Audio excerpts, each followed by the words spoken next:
Yeah, I do agree.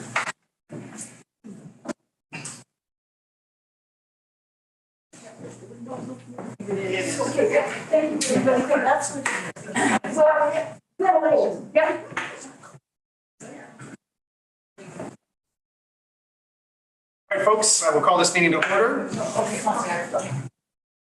We acknowledge with gratitude that we live and work on the traditional unceded territory of the Squamish Nation, whose people have been stewards of these lands and waters surrounding Bowen Island.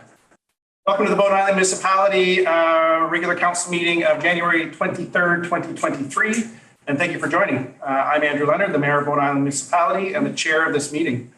I would like to introduce the other elected officials and members of Bowen Island's council here this evening. Starting on my far right, we have Councillor Alastair Johnstone. To his left, Councillor Sue Ellen Fast. To her left, Councillor Judith Gedge. My far left is Councillor Tim Wake. And to his right, Councillor Alison Morse. And online, we have the dashing Councillor John Saunders joining us by Zoom, giving us a wave there.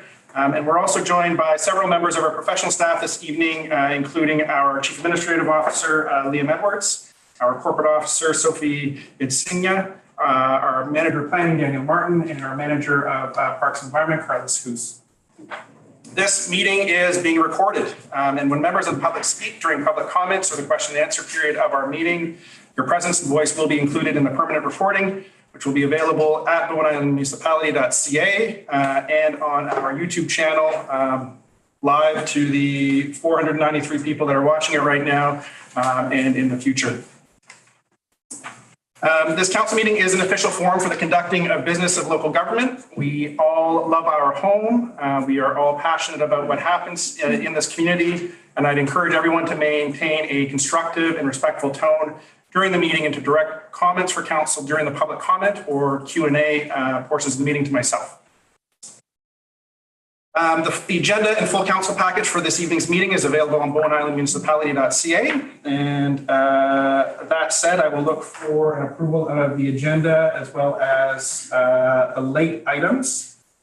The recommendation is that council approve the agenda and late items for January 23rd, 2023 special council meeting. So, Councillor Fast?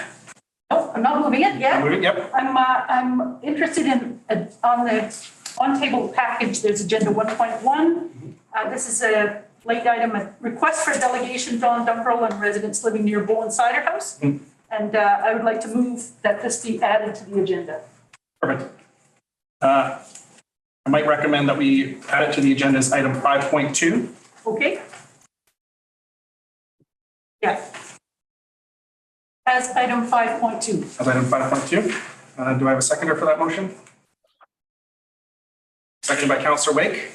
Any discussion on adding John Dumbrell and residents living near the Bowen Cider House as item 5.2 on the agenda? Councillor Jurgensen. It would make more sense to add it as 5.1. Since I believe 5.1 is a delegation from Bowen Cider House. 5.1 is the delegation from Tourism Bowling. Oh, okay. No problem. Any further discussion or points of information on the motion? Seeing none, I will call the question. All in favor of adding the delegation as 5.2, raise your hand and say aye. Aye. That carries unanimously. And then back to the adoption of the agenda, that council approved the agenda for the January 23rd, 2023 regular council meeting. Moved by Councillor Getty, second by Councillor Fast. Any objections to adopting the agenda? Seeing none, the agenda is adopted. Moving on to public comments. We have 9 this evening.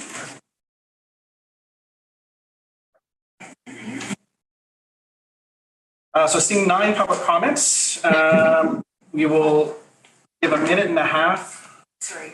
Oh, John is a delegation. Yeah. So 8 public comments. That was We'll do 2 minutes, 7. 2 minutes each, or 7. 7. Yeah, which will bring us to 15 minutes. So each public comment, we'll give you a call. Come on up to the seat here.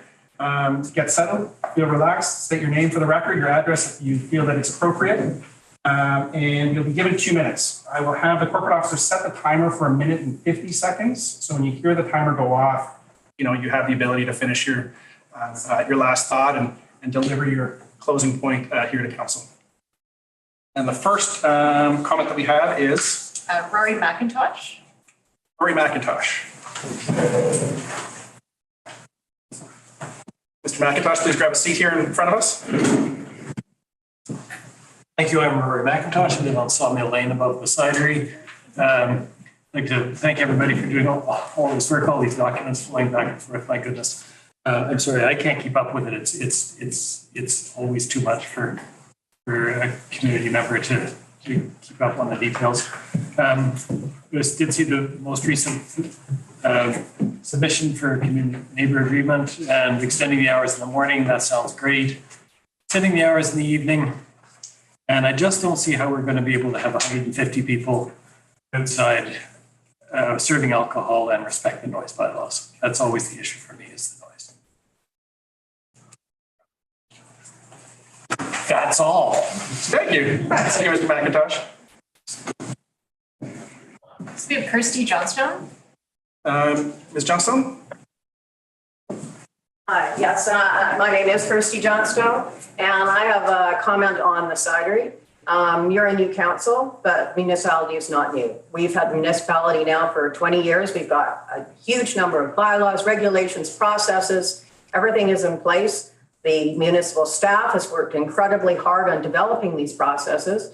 And now we have a new opportunity, a cider house with a lounge license. And it's pretty simple. It's not radical. And the only problem is it's technically challenging for the staff because it's on ALR land.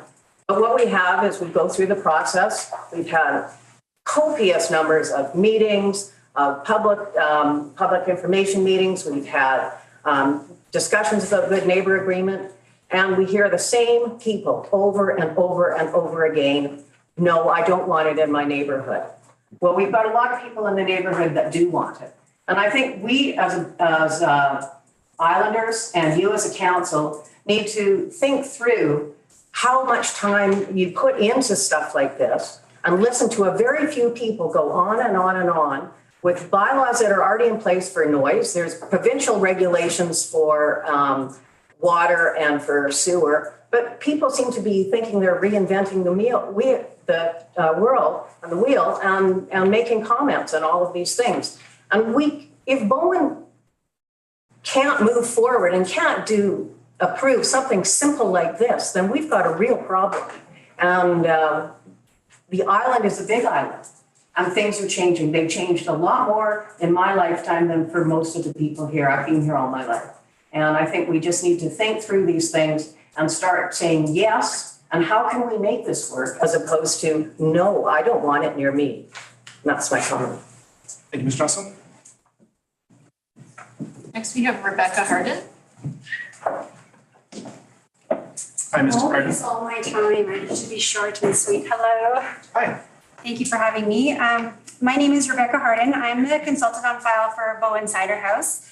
I just wanted to take this opportunity to recognize the planning department and actually thank them for their hard work and what seems like countless hours and creating reports and coordinating community meetings and compiling all the data and feedback that so many members of the community have actually taken the time to put forward.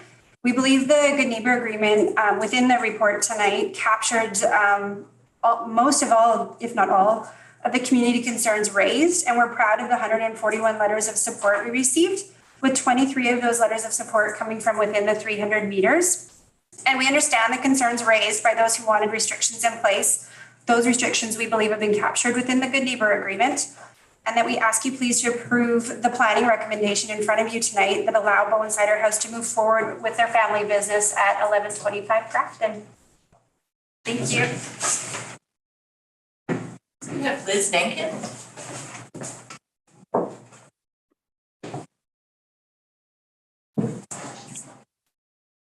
Hello, I'm Liz Nankin, 310 Forest Ridge Road. I'm on the Tourism Bowen Island Board, as well as I'm an accommodations provider. I drive past the Bowen Cider House daily and nightly to my home, and I am in agreement for the Good Neighbour policy to go through in support of the Bowen Cider House. I believe that Alastair and Jeanette will come to compliance and really work on all the good consciousness that we as venues and residents honor within the constraints of our agreements of the municipality. Thank you. Alastair Johnstone. Good evening, Mayor, councillors, and staff. I'm Alastair Johnstone, one of the owners of Bowen Cider House. Thank you all again for looking at Bowen Cider House's application for a lounge endorsement. This has been a very long, exhaustive, and sometimes acrimonious process. Unfortunately, it has pitted the cider house against neighbours, something that we never wanted or even imagined could happen. Throughout it all, many good things have occurred. We have met many neighbours we did not know, and concerns have been aired that we may not have considered. First and foremost, all our neighbours have been heard in many different venues and forms. Out of this, a good neighbour agreement has been formulated. While not perfect for either our business or for some of the neighbours, it is a workable and living document. Neighbours were primarily concerned with three things: numbers in total in the lounge and specifically on the patio. Second, outdoor amplified music. And third, operating hours. In that order. In the GNA, staff has worked out what is a workable solution. We voluntarily reduced our total number of lounge guests from 98 indoors and 163 outdoors to 75 outdoor and a maximum of 150 inclusive inside and outside, which means only 75 can be outside at any given time. This alleviates most noise concerns with the stringent Bowen noise bylaw as a second remediation. Also, outdoor amplified music is... Is that going to stop or? Sorry. Also, outdoor amplified music is not allowed along with loud outside music. In exchange, we have asked for our outdoor lounge to have hours of 9 a.m. to 8 p.m. weekdays and 9 a.m. to 9 p.m. weekends. We also asked for an additional hour inside the lounge on weekdays and weekends. This will allow us to have a reasonable dinner offering, which was not possible with the hours set previously by council without consultation with the cider house. Please accept this GNA and proceed with our application. Thank you very much. Basia Lieske. Hi, good evening. My name is Basia Lieske, and many of you know me as an event coordinator and as Bowen's skunk citizen of the year. I just threw that out. If you grab both, that's parade. I also managed Doc Morgan's for many years, and I'm in full support of the Bowen Cider House and their lounge application. I hope you will support the GNA as proposed, as it captures the voice of the community of Bowen Island. I would hate to see a handful of neighbours' concerns override the overwhelming support the cidery has received. The cidery has always been and always will be committed to following all bylaws, rules, and regulations imposed on them. Please support this GNA and help this family move forward. Thank you. Jeanette Langman.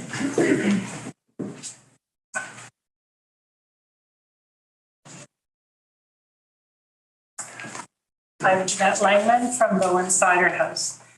We would like to thank the mayor and each of the many councillors who were able to attend the community meeting and/or visit the cidery. We have enjoyed engaging with our neighbours during several meetings, as well as having our doors open to those with questions or concerns. During the community meeting on January 11th, we heard and discussed concerns from neighbours and were able to work through these so that the meeting ended on a positive note with everyone in attendance. We were also touched that so many of our neighbours came out in support of our application. Those who have concerns are in favour of us succeeding, and there were many helpful ideas brought forward. We have reached out to as many of our neighbours as we could, including those who were originally in opposition. We've significantly reduced our capacity both in total and on the deck. The deck is down to 75, and in exchange are asking for slightly extended hours to accommodate dinner service. While this process has been lengthy for us all, we feel that those concerns expressed to us or the municipality have been sufficiently addressed, and that the current version of the Good Neighbour Agreement is a strong one. We've submitted our letters of support, over 140, with 23 on 14 properties within 300 meters. Many more are within a close proximity. I have a map for you including those addresses, as well as those who had asked for restrictions, which we have addressed. We ask you to consider this GNA in front of you, and as we feel it addresses our neighbors' concerns. Remember, this is a living document, and we look forward to working with our neighbors in positive community engagement. I just want to add this, it's really, really confusing. It's all very confusing, and I hope that in your consideration, if you have any questions or concerns, that you will ask or that we can address those, because it is very confusing. And then I just have a map. This is for, I have one for each of you and then one for. Let's get one of those back. So I have one, sorry.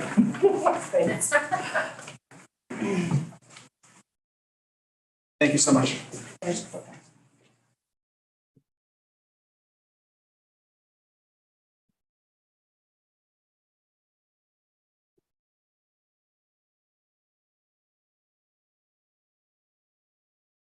Okay, moving along to the consent agenda.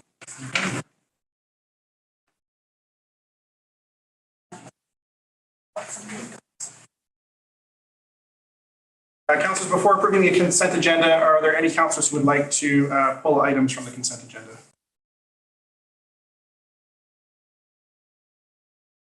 Seeing none, I will look for an adoption of the consent agenda, that council approve items as outlined in the January 23rd, 2023 consent agenda. So moved by Councillor Getty, seconded by Councillor Wake. Any objections? Seeing none, the consent agenda, the motion is carried.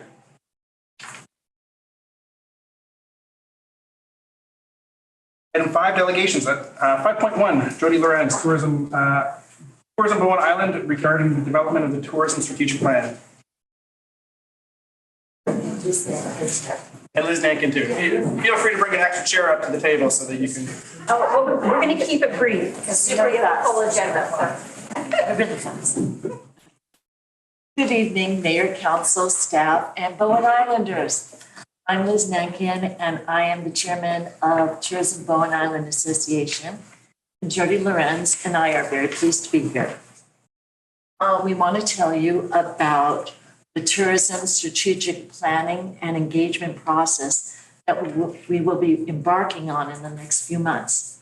We will engage with the Bowen residents and Bowen business owners and stakeholders, and we hope that our work will build on the issues that were discussed during the economic development process.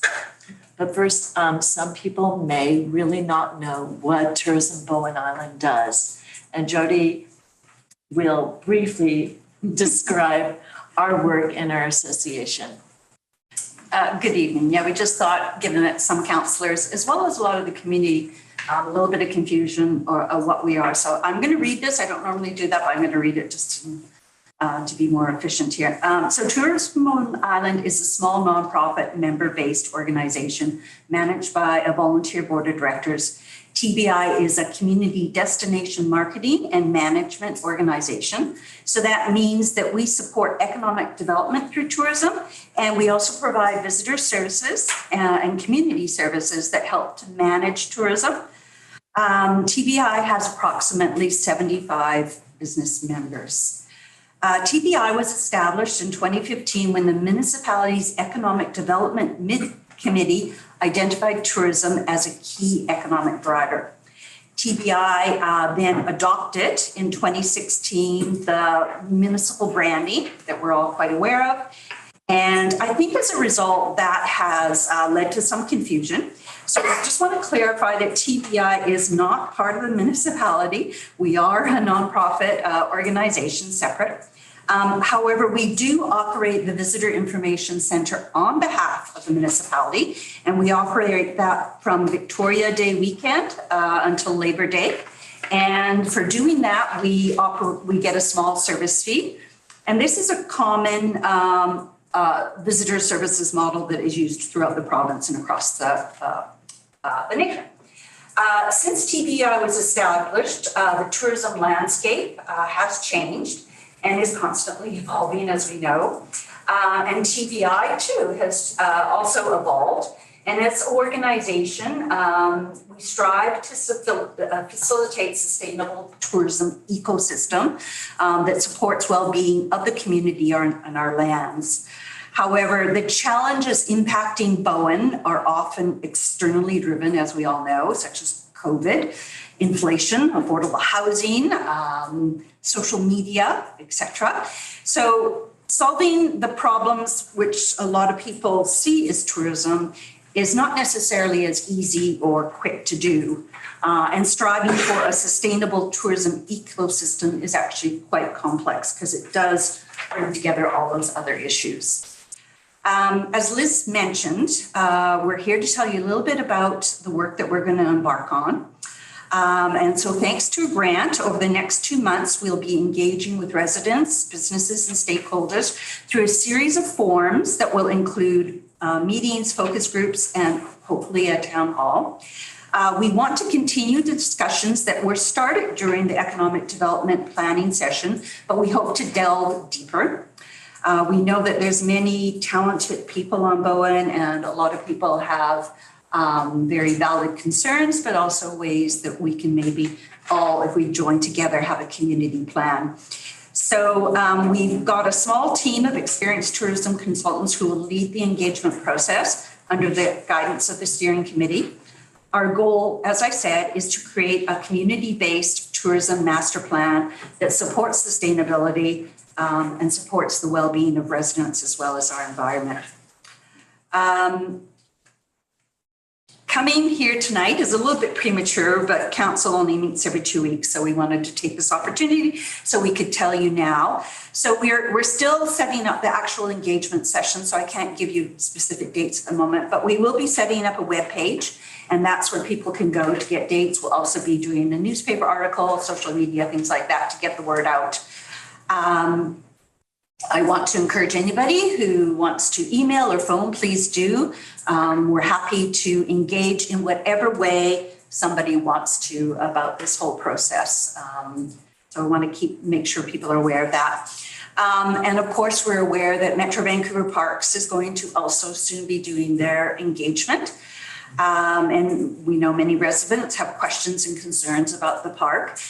We won't be able to obviously speak to those, but we're hoping that our engagement and then also what's going on with Metro Vancouver Parks, we hope that there's a little bit of maybe synergy and that we can provide hopefully a forum where residents can come, we can talk about, ask the hard questions, we can explore the issues, look at the influences, it's good to determine what we can do and what we can't do. So we're hoping that plan will provide a framework for us to move forward in a more sustainable way that supports the well-being of the community. Yeah. And with this plan, we want to have meaningful and constructive conversations that with our community, we will create a low-impact tourism and balance good stewardship with the needs of Bowen. We want to come up with solutions and programs to balance the land with the humanity. We're all visitors here. Some of us go back generations and started as visitors. Some of us, like myself, visited this island for 18 years and became a resident 4 years ago. And all of us here have the opportunity that we call Bowen our home, and we're doing it our best foot forward to take care of Bowen, the people, for now and for the future. Thank you so much. Thank you. I'll just ask you to stay just for a second. Yeah, sure. council has any questions. Of you councillors, are there any questions of Tourism Bowen Island delegation? Councillor White? More a comment than a question. And the question is, how do you don't have to answer the question. It's how are we going to make this island more accessible to more people without having greater impact? And I'm hoping you're gonna really study that. Sorry? More accessible to Oh, more yeah, people. just to be clear, we're not saying bring more people. That's a tourism plan. As I said, it's evolved. And I think we're residents here, we're very sensitive to the current tourism that we have. I'm quite aware, having been with the organization for quite a while. We have to do it better. We have to do tourism better. It's not about bringing more people necessarily, but it's maybe about doing it better, managing it better, and making sure that as we're doing the tourism, that it benefits the community. And how do we do that? So This is not about bringing more tourists. Yeah. This is about sustainable tourism. Yeah. This is about conscious tourism. This is about how our residents navigate our visitors that come. And that navigation comes in on education on the culture of the island, education on how you navigate the island via how you get around or how you are able and how you're consciously supposed to walk on the trails and take care of the land. It's has a huge umbrella. We're not in the business to bring more tourists. Naturally, visitors will come. Bowen Island is now part of the UNESCO site. And we, as residents here, this is not an incorporated private community. We have parks and we have land and we have beauty that belongs to everyone. And everyone should have the opportunity to come here. However, what Tourism Bowen Island does is we are here to manage the tourists, educate them, support our businesses, support our residents in a helpful, holistic way. Thank you. Thank you. I'm sorry for the clumsy question. That's exactly the answer I was looking for. I just want to say one thing. I'm a director. Sorry, not from the general public in the, Sorry. the time for that is during public comment, so we do have a delegation in front of us right now. Thank you so much. Thank you very much. 5.2, John Dumbrell, Bowen Cider House neighbours. I'm going to bring Stephen Klopp with me. He's much more of a numbers person. Absolutely. Stefan, feel free to bring a chair to the table.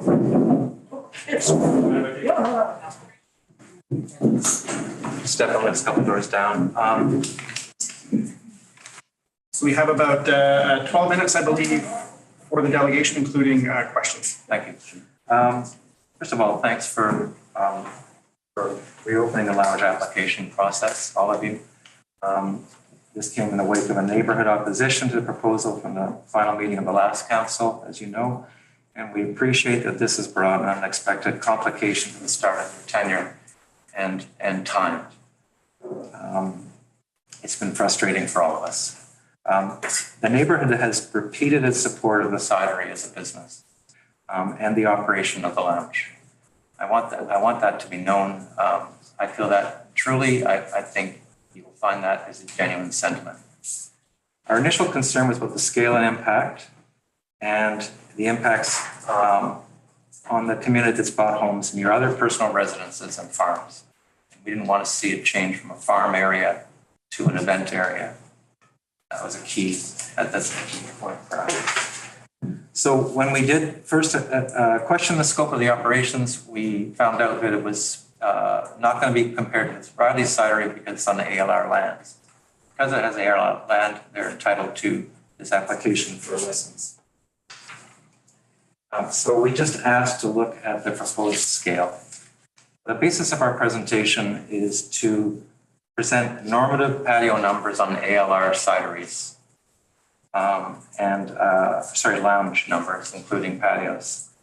And we believe that this the numbers, even before they were bumped in this last week, there was a high count and a high capacity and long hours that were on the very high end of what we can tell is normative for the ALR. These are in residential areas for the most part. The really high ones are in more secluded areas with a really high farm or high acreage. This is what that Stefan's going to address. I just wanted to say that it's very easy for us to just go, well, we don't want it, or we don't want this, or we don't want that, and you bore of yourself when you do that. And I think probably meeting so much with the cidery or just listening to their presentations, you do start to get a little bit closer. I think that we can't just go from one point of view to another point of view. We have to have guiding principles. And I believe the guiding principles are the OCP and the ALC. And so the ALR regulations. And so if we look at the purpose of the ALR, let's look at the OCP. I don't want to go, originally we wanted to look at the OCP in really detail. We don't know it well enough. And I certainly couldn't cognitively manage this load. So I just want to say that it's normal to do an environmental assessment first. It's not happening from what I can tell. However, I know it's going to happen in parallel. If the environmental assessment says that the numbers have to be lower, then I trust that the numbers will become lower proportionately. As far as the ALR lands go, there's a distinction between an event and normal lounge use. And I think that has to be key in this and your consideration. An event is defined as something with extraordinary hours, and it has nothing to do with the noise bylaw. The noise bylaw application. In fact, some special event, some ALR lands, for instance, the Squamish area, they don't allow even special events to go over the noise bylaw. So it's not; those two are not linked. It really has to do with the hours, and so we're disappointed to see the hours creep up, because now it's looking like a 9 a.m. to whatever, 13-hour, 12-hour day of 150 people maximum throughout the day. This is in an existing residential neighborhood, and I think that that's a burden that no residential neighborhood would welcome. So we're going to look at the lounge capacity and the hours of operation offered under the ALR. I did want to say just a quick thing about opposition. I know that there's numbers, and sometimes I think that you saw the graph from that last meeting. I think that was a skewed graph and not a very reliable graph. We haven't seen a change from the perception of the neighbors from the public comments from the 24th of October. And so I'd hate to see that imprint from that DNA really rule your idea about what was considered acceptable and what wasn't.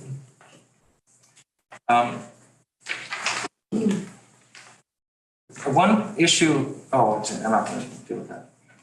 I think we should go straight to you, Stefan, because you make them the best points. I will also give you, I want to look at one thing. This as well, please. This is not in the code. This is not an existing kind of entertainment area. This is in a residential area. Even in the code, we see fairly small numbers of lounges relative to this proposal. And we're not expecting people to walk into the middle of the island and fill it with 150 normal lounge people, even in the summer. You don't even see that at docks particularly, and they have the advantage of being right off the ferry for people walking off the ferry. So we would like to look instead at, we don't think that that's legitimately normal lounge usage. We'd like to look at what the normative lounge numbers are for ALR cideries, and that's first.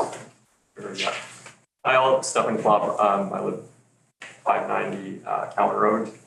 I already had that out. Yeah. Okay, great.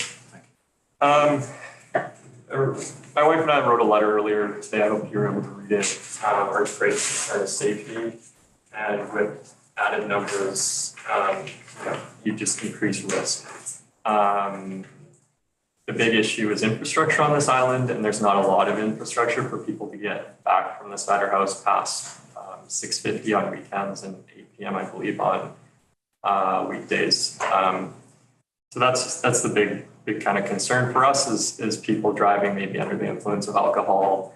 And that's not just a concern for us in our neighborhood, that's a concern should be for all of you. As our roads are narrow, we don't have much shoulders, and it's a dark island. It's easy to get into accidents. But what I'd like to talk to you about today is just actual data and how Bowen Cider House stacks up against other cideries across BC. And I've picked cideries that I know personally, mostly, and ones that are kind of comparable, somewhat in size and location in terms of where they exist in neighborhood settings. So, and just to get off to a start, I know we talked about there's a compromise in terms of size from like 264 down to 150. So if approved at 150 total capacity, that'd be tied for 5th highest in British Columbia in terms of cidery lounge areas. So when you're at 264, you're 2nd highest in BC. So you're talking about you're going from 2nd largest to 5th largest. But we're not, I don't think that adds up in terms of space and acreage of this property. The highest capacity cidery in the province is 316, and it's located on 30 acres of land in a very agricultural setting. Average per lounge size, that means like a patio plus indoor lounge is 48, so 48. But the average total capacity of a cidery in BC is 102 capacity. So 150 is quite a bit more significant than 102. The most, I would say, biggest comparable, I would say, to the Bowen Cider House is Brickers. They're located in Seashell. They're in a rural setting, a lot of neighbors, a lot of houses nearby. They're a little bit smaller at 4.67 acres. They have an opening time from 11 a.m. to 7 p.m. They have an 82 lounge capacity. So about half the size and a little bit less hours.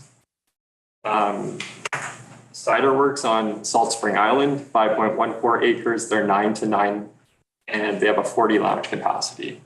Also in a very kind of rural neighborhood setting. So if we're looking at the charts here, you can see Bowen Cider House capacity. Realistically, if we wanted to make a recommendation, it should probably be more in the 80 to 100 range rather than the 150 range.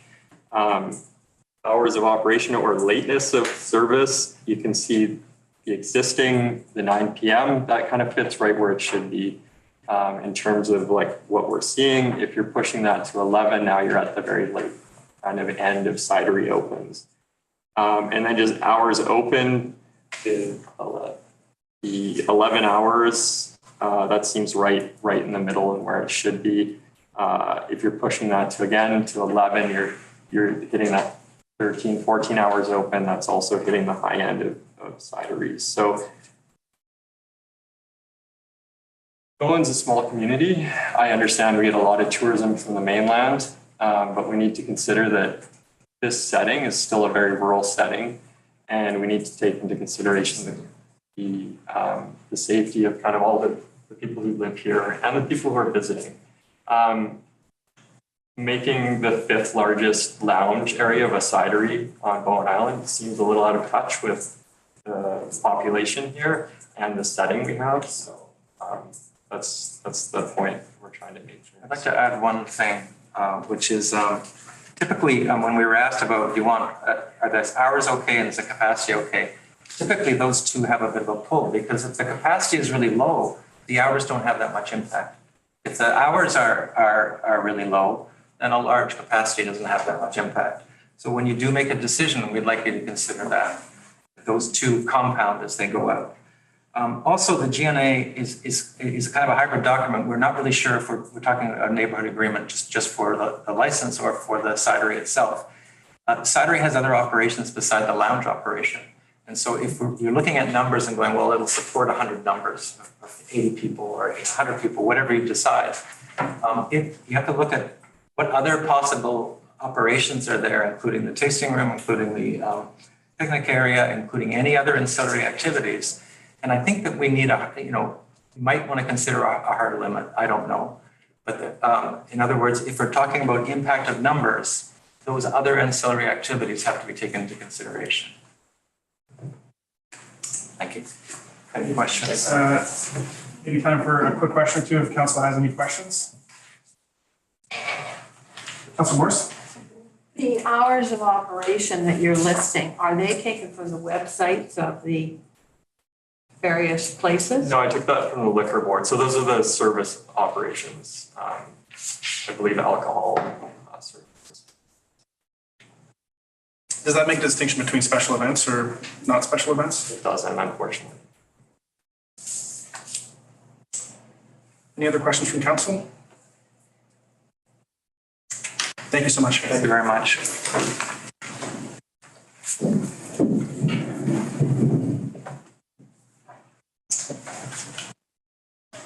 Moving on to no business arising for minutes. Item 8.1, consideration of development variant permit 2022-0328, 1308 Hillcrest Road. I believe we have a presentation from our planner, Drew Batkin.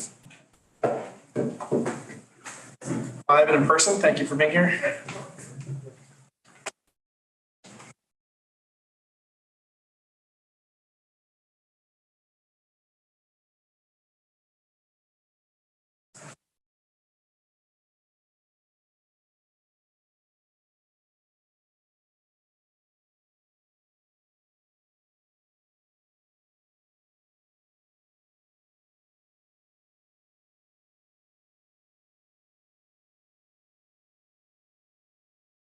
Thank you, Mayor and Council. So this application is for development variance permit 2022-0328 to request a variance at 1308 Hillcrest Road. Property is located on a dead-end street in the Scarborough area of Bowen Island. Property is zoned Settlement Residential 2, SR2. The application itself is to request that the minimum required provision of off-street parking stalls for a dwelling and a bed and breakfast operation, being 2 spaces total, are reduced to 0 spaces in order to allow the bed and breakfast operation to proceed. Next are the same site photos we viewed previously, but keeping them up for reference. So this first photo is looking north towards the dead end of the street, and with the street parking currently used by the applicant seen on the left side of the road. And the second photo facing west towards the property head on. So again, you see the street parking used by the property directly in front, and then being able to see the property itself and kind of having a sense of how steep and densely treated it is. So in terms of where this is in terms of the stages of the development variance process, this is at the final stage. The application was introduced to council on December 12th, 2022, where council directed staff to issue notices in advance of a hearing for today, January 23rd, 2023. Those notices were issued on January 3rd, 2023. Council may now pass a decision on variance request. In advance of the municipality issuing neighborhood notices, the applicant provided a letter of support signed by 6 neighboring landowners. Following the issuance of neighborhood notices, 2 letters of opposition were received, one from a property within the notification radius and one from outside the radius. A 3rd letter of opposition previously provided was later withdrawn by the writer of the letter. This map visually displays where the letters of support or opposition came from. So you can basically see that the 6 directly adjacent properties are letters of support, with the exception of directly across, there's no response. There was 1 letter of opposition received 3 properties to the south of the subject property, and then another one from Williams Road outside that radius, and as previously mentioned, one that was withdrawn. Concern that was raised by council at the introductory hearing of this application was that the variance would remain applicable even if the current residents were demolished and rebuilt. So a condition was added to address that, which was that a condition was added that the variance is applicable only to the current residents and is void once that residence is demolished. Staff's recommendation is that council issue development variance permit 2022-0328 for the variance of off-street parking requirements for 1308 Hillcrest Road. Thank you, planner. What I'd like to do, we'll do a round of questions and questions only if there's specific to the report for the planner, and then we'll look at the recommendation on the table. Councilor Bass, do you have questions? Yeah, thank you for the report. First, I've got a couple of questions, if you don't mind. One of them is, I see I heard you refer to it as a dead-end road, and yet when I'm looking at the figure in here, neither figure shows it as a dead-end road. Unless I'm completely misunderstanding.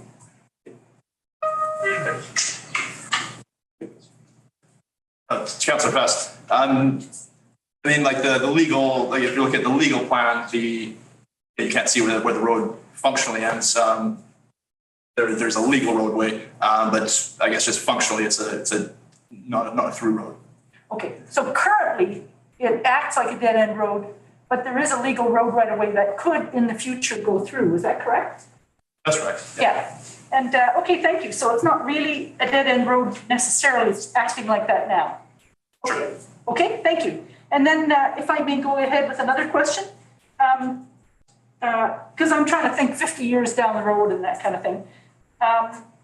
At the last council meeting, I asked a question about the pedestrian access because I've been looking at the transportation plan, and I wondered how that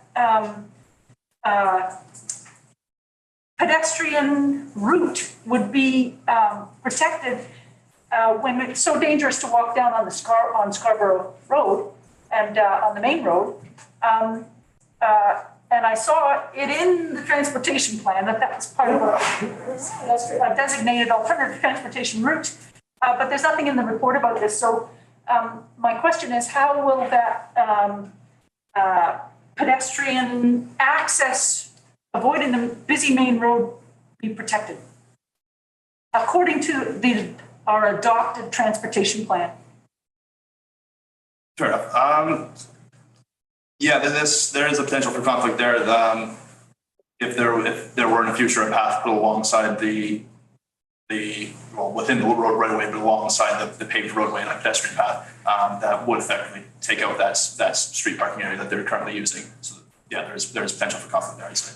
Because as I understand it from previous applications along Seven Hills, if the EVP is there, then we would not have the option to put in a multi-use pathway or some kind of pathway, or can all the parking be moved to one side, or are people expected to just walk through this low traffic neighborhood provided it remains acting as a dead end road? I would say, and I ultimately defer to my spirit and see if he agrees, but I would say that because we're not prescribing where they have to park, simply waiving the parking requirement, I'd say that the parking that they're looking to use in front of their property would not be protected under law or enshrined in law. So I would not see that as posing an obstacle to prevent a path being put in the future, but I'll say that. Just to add to that answer, I mean, a number of the properties along that stretch of Hillcrest don't have parking on their property. We sought to put in a pathway along adjacent to the road. I think part of that project would be essentially looking at current costs, like on-street parking. And so it's possible that, property owners that would have to have the option of like putting in their own driveways onto their property, or would be configuring a pathway so that it didn't impact on-street parking. But the presence of the variance would alter that situation. Oh, okay. Okay, thank you. So then I feel better that we're not cutting off our options in terms of, we're not going against our adopted transportation plan. Thank you. That's great. That answers my question. Councillor Getty? Thank you, Mr. Planner. So if I understood Mr. Martin correctly just then, it was the topography of that roadway is steep, so that in fact there's probably no parking on private lots at presently. Everybody's on the municipal road right away? For the most part, I think there's a few accesses to the properties in there, but for them, yeah. So this application then, when I look at page 42 of our agenda, you're asking they are asking for a variance to reduce the number of off-street parkings from one space for the guest room down to 0, and 1 space for the dwelling unit down to 0. So that they would not be required to have any parking at all. And that, so that we're legitimizing them parking on the road right away. That's right. And the comment that I read, the only comment against it was not from the neighbours, but from Public Works in terms of difficulty turning equipment around. Is that correct? That's correct, yeah. Okay, and has that been sorted out at all? Is there anybody come up with any solutions if we fill this road up with parked cars? Not really. You mainly just noted that it's already a difficult spot, and you could see it becoming more difficult if there were more parking there. Okay.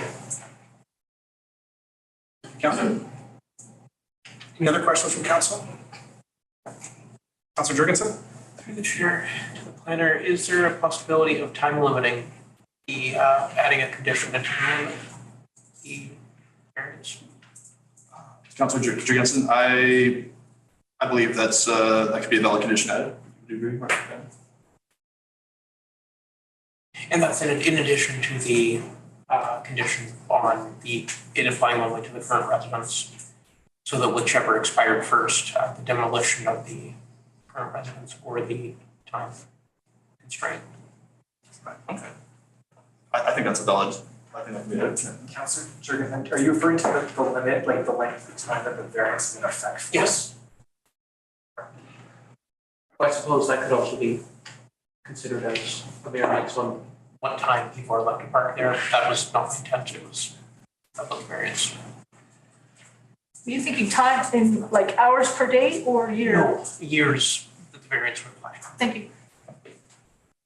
I would just say in response to that, I'm not aware of conditions on variances that are tied to years in that manner. Typically they run with the land or they're tied to like a specific landing.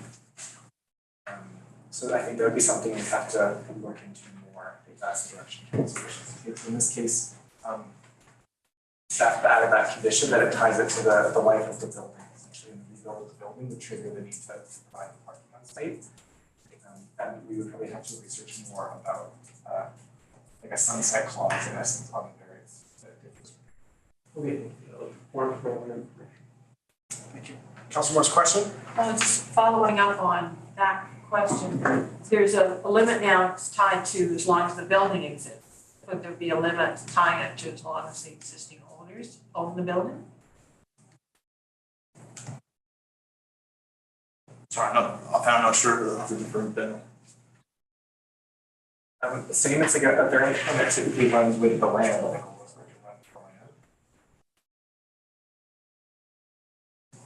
I just wanted to add to that.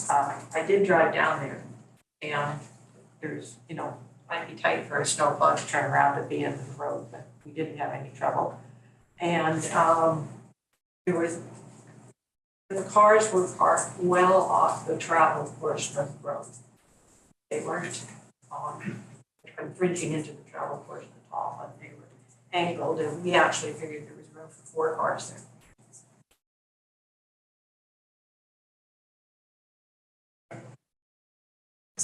Any other questions for the planner?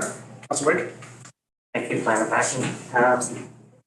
Are there, my concern is setting a precedent. Are there any other areas where we have put a variance like this in place? Councillor Tim, no, we do not have, this is the first of its kind to come to council.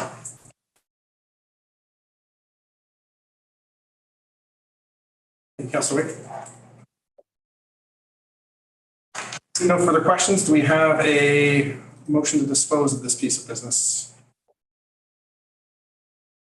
Councillor Morris? Make the motion that council issue development variance permit DVP 2022-033 for the variance of off-street parking requirements for 1308 Southwest Road, legally described as Lot 7, Block 5 of Block A, District Lot 1553, PID 007-225-695. Been moved. Is there a second for the motion?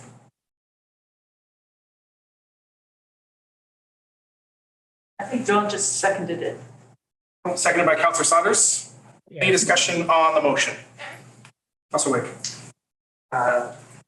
Well, my concern is all over the municipality, we have lots of B&B, short-term rentals, and suites, and parking for all of them. It cannot be on the street, and you have to provide parking for the number of residences you have. And I think that's there for a good reason. On our street, the school bus stops at the end of the street, and the neighborhood association says, please don't park on the shoulder, because then when kids are walking down the street, they have to walk up into the street. So that's, I mean, it's a bit of a different situation. But there are also lots of steep properties. And just because you have a steep property doesn't mean you can park on the road right away. So I feel this is setting a dangerous precedent. Councillor Wick. Councillor Fast, you looking to be recognized? Sure. I'm comfortable now, if I understood correctly, that council issuing this development variance permit wouldn't conflict with our adopted transportation plan. If I'm understanding that correctly, I'm seeing the planner nodding. Good. And then, sorry, I'm saying this because Alex can't see you nodding. And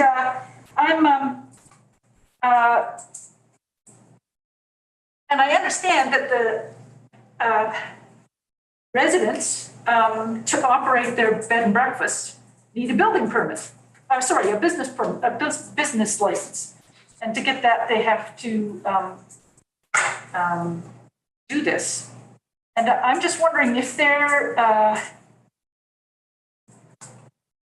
well, as long as it doesn't prevent alternative transportation or use as a low traffic area that people are already using to cut through so they don't have to walk on the side of the busy road, then I won't oppose it, because I want to give people the opportunity to run their business legitimately, and it's a way to have affordable housing, and they're living in the B&B. So I can support it, and I'm hoping that in the future, as multi-use pathways and alternative transportations and transit and all those things become better, that perhaps people there won't need to be as many cars to park there. But I don't know, I'm kind of ambivalent. I'll see what other people, what the rest of council says, but I'm not opposed at the moment. Thank you. Councillor Saunders? Thank you. I just want to say I'm less concerned than Councillor Wake about the setting a precedent here. I find this to be a particularly unique situation. That, you know, this property is, as was shown in the report, this isn't like there's 2 or 3 options for them and this is the best one for them. This is the only option for them if they're going to run the business. They don't really have another choice. And yes, there are other steep properties. Many of them have a way to provide vehicle parking, and we haven't run into this question before, obviously, or wouldn't be having this discussion today. So it is pretty unique, and we can treat it as unique. And if other unique situations come up, we would deal with them on a one-to-one basis, in my mind. So for that reason, I'm quite willing to support this. Thank you. Just as a point of information for the planner, are they prevented from renting their space as a B&B? Is that, well, not as a B&B, but without a full kitchen or appliances? So you're asking if they yeah, is there anything preventing them from renting their space as a self-contained unit? Currently, yeah, they need a business license in order to do so, and they can't get that without the parking permit. Any further questions or comments on the motion? Councillor Jurgensen. Sorry, just understanding the question, were you asking if the option of using it as a B&B or as a it's a long-term rental. Long-term rental. Yeah.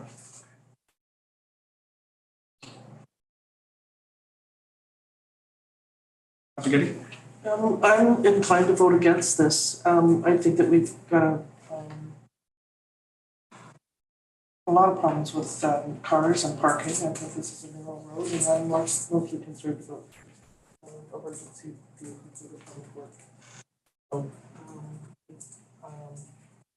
and follow their lead, I suppose, in terms of not being in favor of it. Thank you. Any other discussion from council? Your question about long-term, I believe, was addressed in the report. It's just a bedroom and a bathroom, and it's not an area where you could have a suite. Okay. Can maybe some clarification on that would be great. Yeah, I guess I'll just add that to make it a full suite to rent out for long term, they'd have to add the kitchen, and that would require a building permit, and we would also enforce the parking requirement at that point, so they would still need the parking, and they therefore won't get that without variance. Thank you. Just noting the time, unless there's anything new to add from councillors, I will call the question. Anything new to add?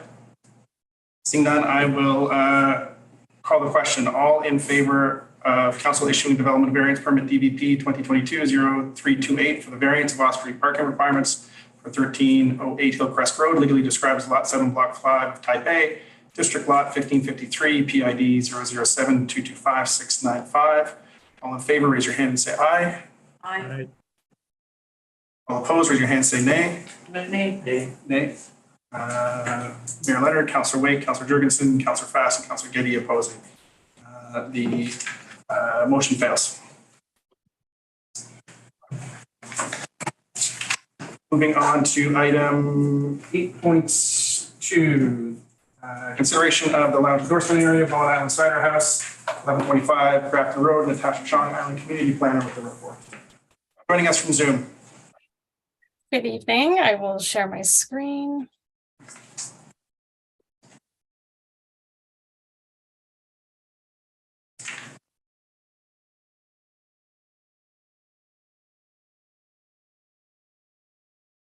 All right, everyone can see my screen and hear me? Yeah. Yes. Yes. Thank you, Blair. Yeah, thank you. So good evening, Mayor and Council. Tonight I'll be presenting on the public notice results for the additional public notice period for the lounge endorsement application. So first, I'd like to take a moment to review the timelines and dates for everyone. So the application was submitted, and sorry, that should say March of 2022. And the first council introduction was in November, at the end of November. And the first council consideration was October 24th, 2022. The municipality submitted the comments to the liquor branch on November 4th, 2022. And in light of ongoing community concerns, staff provided an update to council on November 28th, 2022, which recommended a additional public notice, and a second council introduction occurred on December 12th, 2022. The community was issued a public notice via mail out on the week of December 19th, 2022. We had a public meeting concerning the Good Neighbor Agreement on January 9th, 2023.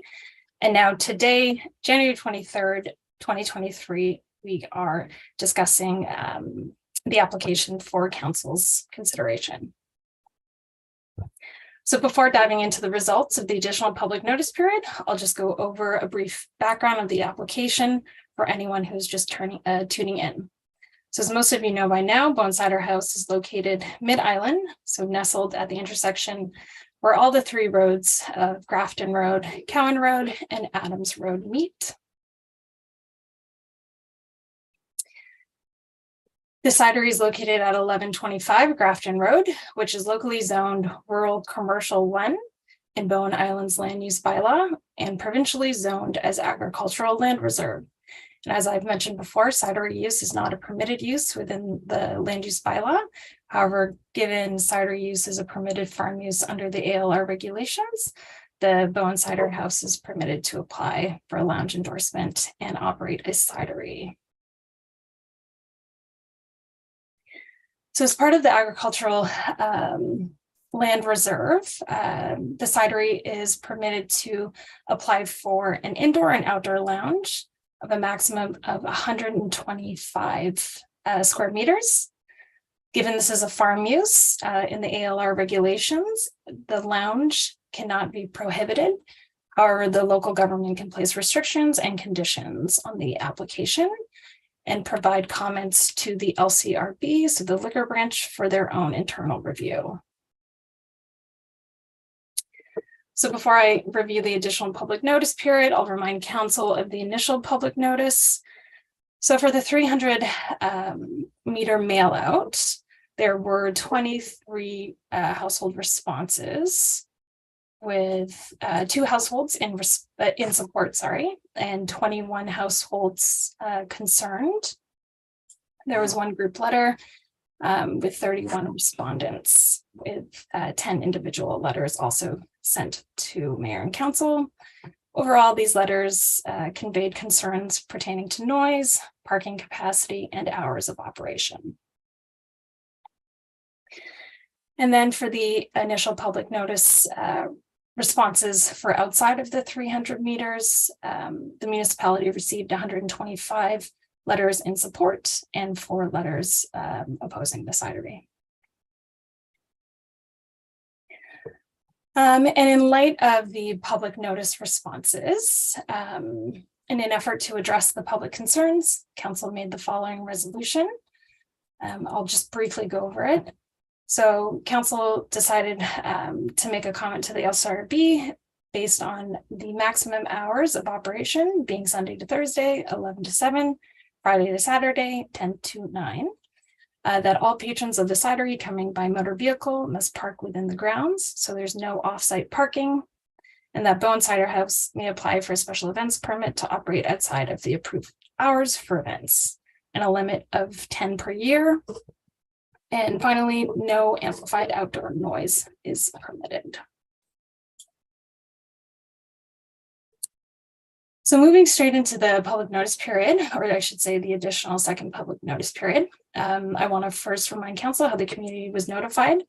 So we provided a mail out to the 300 meter neighbors that council was considering the application on January 23rd, so today. There was also 2 consecutive publications in the undercurrent, and our municipal website stated that the application could be reviewed, or individuals could contact the planning department. Also, as most, if not many of the community members know, if they wanted to email their written submissions or comments to mayor and council directly, they could do so, in addition to public comments. Also in the mail out, it was notified, or the community was notified that the public meeting good neighbor agreement was to be scheduled, or was scheduled for January 9th. So for the second public notice, we received a total of 27 letters, 27 letters. And within the 27 letters, there was 11 households that responded in support, with 8 households requesting further restrictions. So these restrictions primarily pertain to occupancy ranges, so anywhere from 40 to 80 individuals. The next slide, or the slide above, I'll talk about the good neighbor agreement, but the municipality also received 18 letters in support and 17 households in support for the outside 300 meters written submissions. And so on January 9th, the Good Neighbor Agreement public meeting occurred. 23 households registered, and within, or I should say 23 residents, sorry, with 19 households registering. And within the 19 households, there were 10 households from the 300 meter neighbor. And so primarily from the comment sheets that we received, So for the hours of operation, majority agreed with the current hours as identified in the previous resolution. Some requested a specific maximum occupancy, patron capacity for the lounge and events. Others requested a specific maximum hour of operation for events. There was also support for extending hours of operation if occupancy and capacity decreased. And it was also noted that earlier hours, the request for earlier hours of opening was generally accepted as reasonable. In terms of the noise mitigation, majority agreed with the noise as per Bowen Island Municipality's noise control bylaw. For parking, majority agreed that the current parking requirements as identified in the resolution were acceptable. Those who did disagree regarding the parking is insufficient, or those who did disagree regarded the parking as insufficient for the application's proposed occupancy load. And then finally, for occupancy, majority did not agree with the application's occupancy and proposed having an occupancy of 40 to 60 patrons. And so to follow up with the hours of operation, staff are recommending for the liquor service hours to reflect a difference in the Good Neighbor agreement. And so for the liquor service hours, we're recommending from Sunday to Thursday, they open earlier, so at 9 a.m. to 10 p.m. And for Friday to Saturday, 9 a.m. to 11.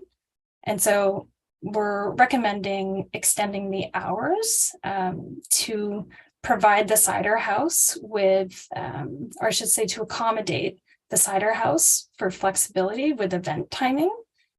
And then I will say within the Good Neighbor agreement, we would further regulate those hours, the liquor service hours. And on Sunday to Thursday, the cidery would only be permitted to operate 10 a.m. to 8 p.m. And on Friday to Saturday, the cidery would only be permitted to operate 10 a.m. to 9 p.m. I should note that the Bowen Cider House is requesting an extension of hours by an hour.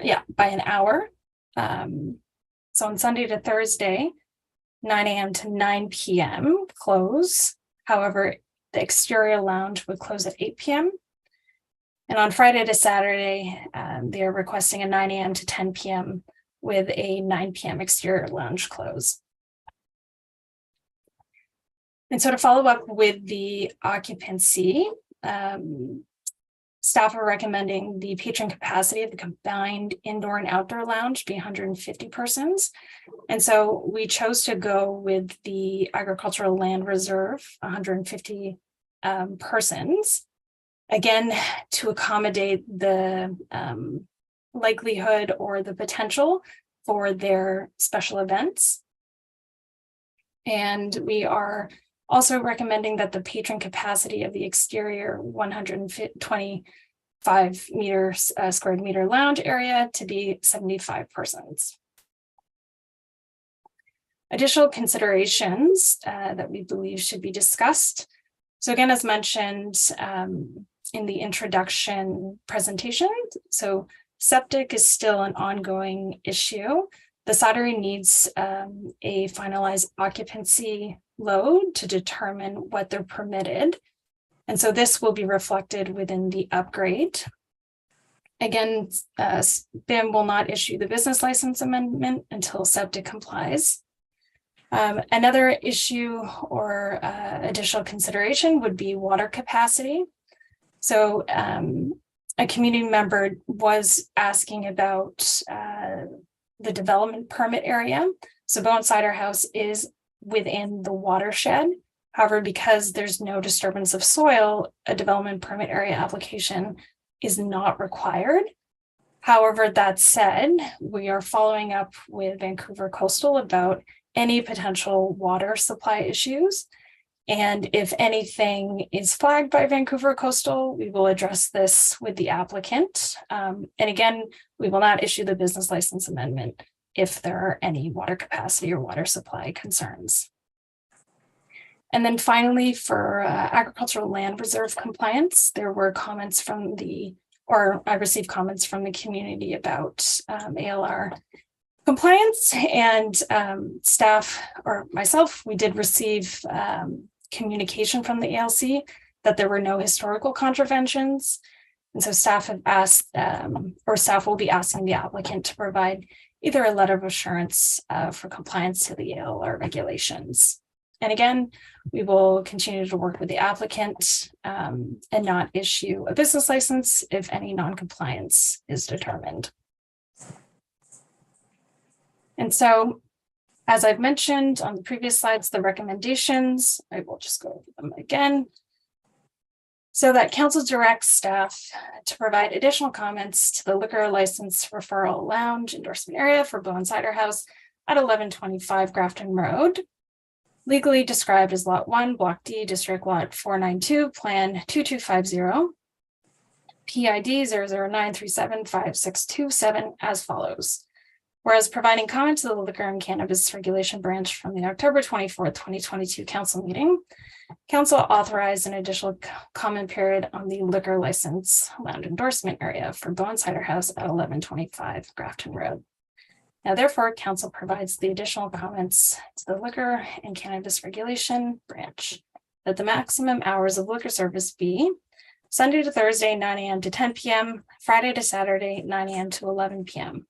The patron capacity of the combined indoor and outdoor lounge is 150 persons, that the patron capacity of the exterior 125 square meter lounge area is 75 persons, and that the conditions be further enshrined in a good neighbor agreement between the applicant and Bowen Island Municipality.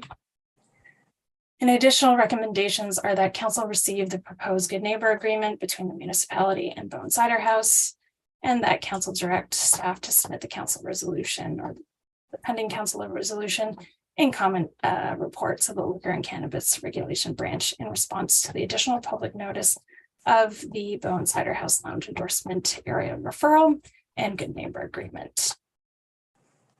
And so I will now take questions. Thank you, Planner Chung.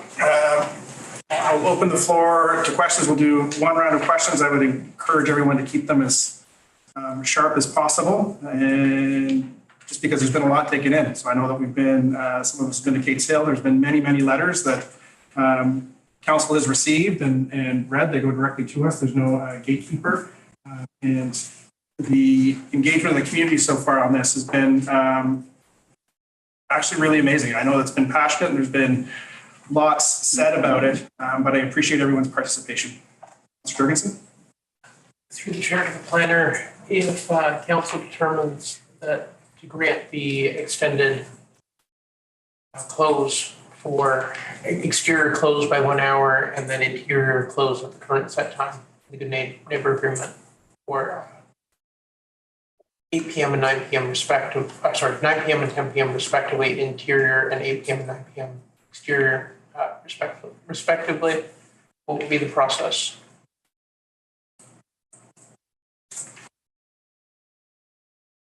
Sorry, can you repeat that? You were cutting out a little. Oh, sorry. If council determines to grant the extension on the hours, yep. On the hours respectively of interior and exterior by 1 hour, what would be the process? You mean as the recommendation, or? Would we need to make a recommendation to direct staff to amend that in the good neighbor agreement, or would there? So those, okay. The extension, you mean that the Bowen Cider House is requesting? Correct. Oh, okay. You would say something in the motion to refer the good neighbor agreement back to staff, or you would, I would say that. Oh, thank you. Something to add, Marcio? I was just going to add, Natasha, could the council not also simply recommend that the good neighborhood agreement be amended to reflect the wishes of council? Yep, you can make a resolution of that as well. Okay, thank you. John's got his hand up. Oh, I don't see John on my front screen here. Councillor Saunders. Thank you. Just one quick question. In your report, Panachong, there was one of the notes in that summary of notes and comments that there was consideration for extending the hours if the occupancy was dropped. Yeah. Can you explain further how that conversation went, or whether the owner was, or the proponent was interested in doing that? It's the last one in hours of operations there. What kind of, or the last two, I guess. What kind of discussion was that? And was that the owners of the cidery were going, well, sure, maybe we'd consider that or not? Well, again, I don't want to speak entirely for the cidery. Sure. However, upon that conversation, it was apparent that they were requesting for an additional occupancy load to accommodate their events. Okay. Yeah. Thank you. Thanks. Planner Chong, through the chair, I've got 5 questions. I'm going to start off with the simplest one, just so we all understand. And look, I just want to be clear. When you say Vancouver Coastal would have to look at the water, are you referring to Vancouver Coastal Health? Health. Okay, so that's a provincial department. Okay, thank you. My next question is, the question of which is a lounge and what is the upstairs? Could there be actually more people in the cidery building and business than we're talking about here? Or what do they do upstairs? So through the chair to council, in terms of, again, I don't want to speak for the business owners or the operation of what they choose to do with their level above. It's not part of, is it part of the lounge? It's not part of the lounge, no. Okay, thank you. That's 2. My next one is, I wonder what that one was. Okay, on page 5 of 9, which is the actual draft good neighbor agreement. Okay. Oh gosh, now I'm going to have to find it here. The number 8AI, it seems to be a double negative, and I'm wondering if you could describe to me what that said. If I can find it again, page 26 of 62 in your package. Thank you. Councilor Fest, do you mind reading it? Yeah. I have it here. Would you like me to read it? Yes, please. All right. So the item is, if I'm not mistaken, 8A, 1 or I, there shall be no more than one such special event per month. And for this purpose, agritourism activities not subject to the Bowen Island Municipality Noise Control Bylaw number 108, 2004 do not apply. Because it's a double negative, I didn't get it. Can you describe what that means? Do you mean the double negative of the agritourism does not apply? Well, I'm sorry, what page was that? 26, did you say? 26 of 62. Oh, gosh. Okay. I'm on 27 of 493. Okay. I think it's 79. 79? Oh, sorry. Okay, 1 second. What are agritourism activities not subject to the Bowen Island Municipality Noise Control Bylaw? I think that encapsulates the question better, maybe. What are agritourism activities not subject to our noise control bylaw? What does that refer to? Sure. So these could be things associated with agritourism, and the ALR has a list of what an agritourism event is defined. I don't have it on me right now, but I'm happy to pull it up. But that being said, it would be events that are within whatever the bylaw, the noise control bylaw permits. So they wouldn't have to apply for an exemption. So for example, their, I believe it was their harvest, they had an event previously that was related to their ALR status, and so it was an agritourism event, and they weren't required to apply for a noise exemption permit because it was either 3 hours or 4 hours, and it was also earlier in the evening. Okay, thank you. So that could be like a hay wagon ride or something like that? Is that? Yeah, apple press, yeah. Okay, apple pressing. All right, thank you. That explains it. I was just concerned I couldn't figure out what that meant.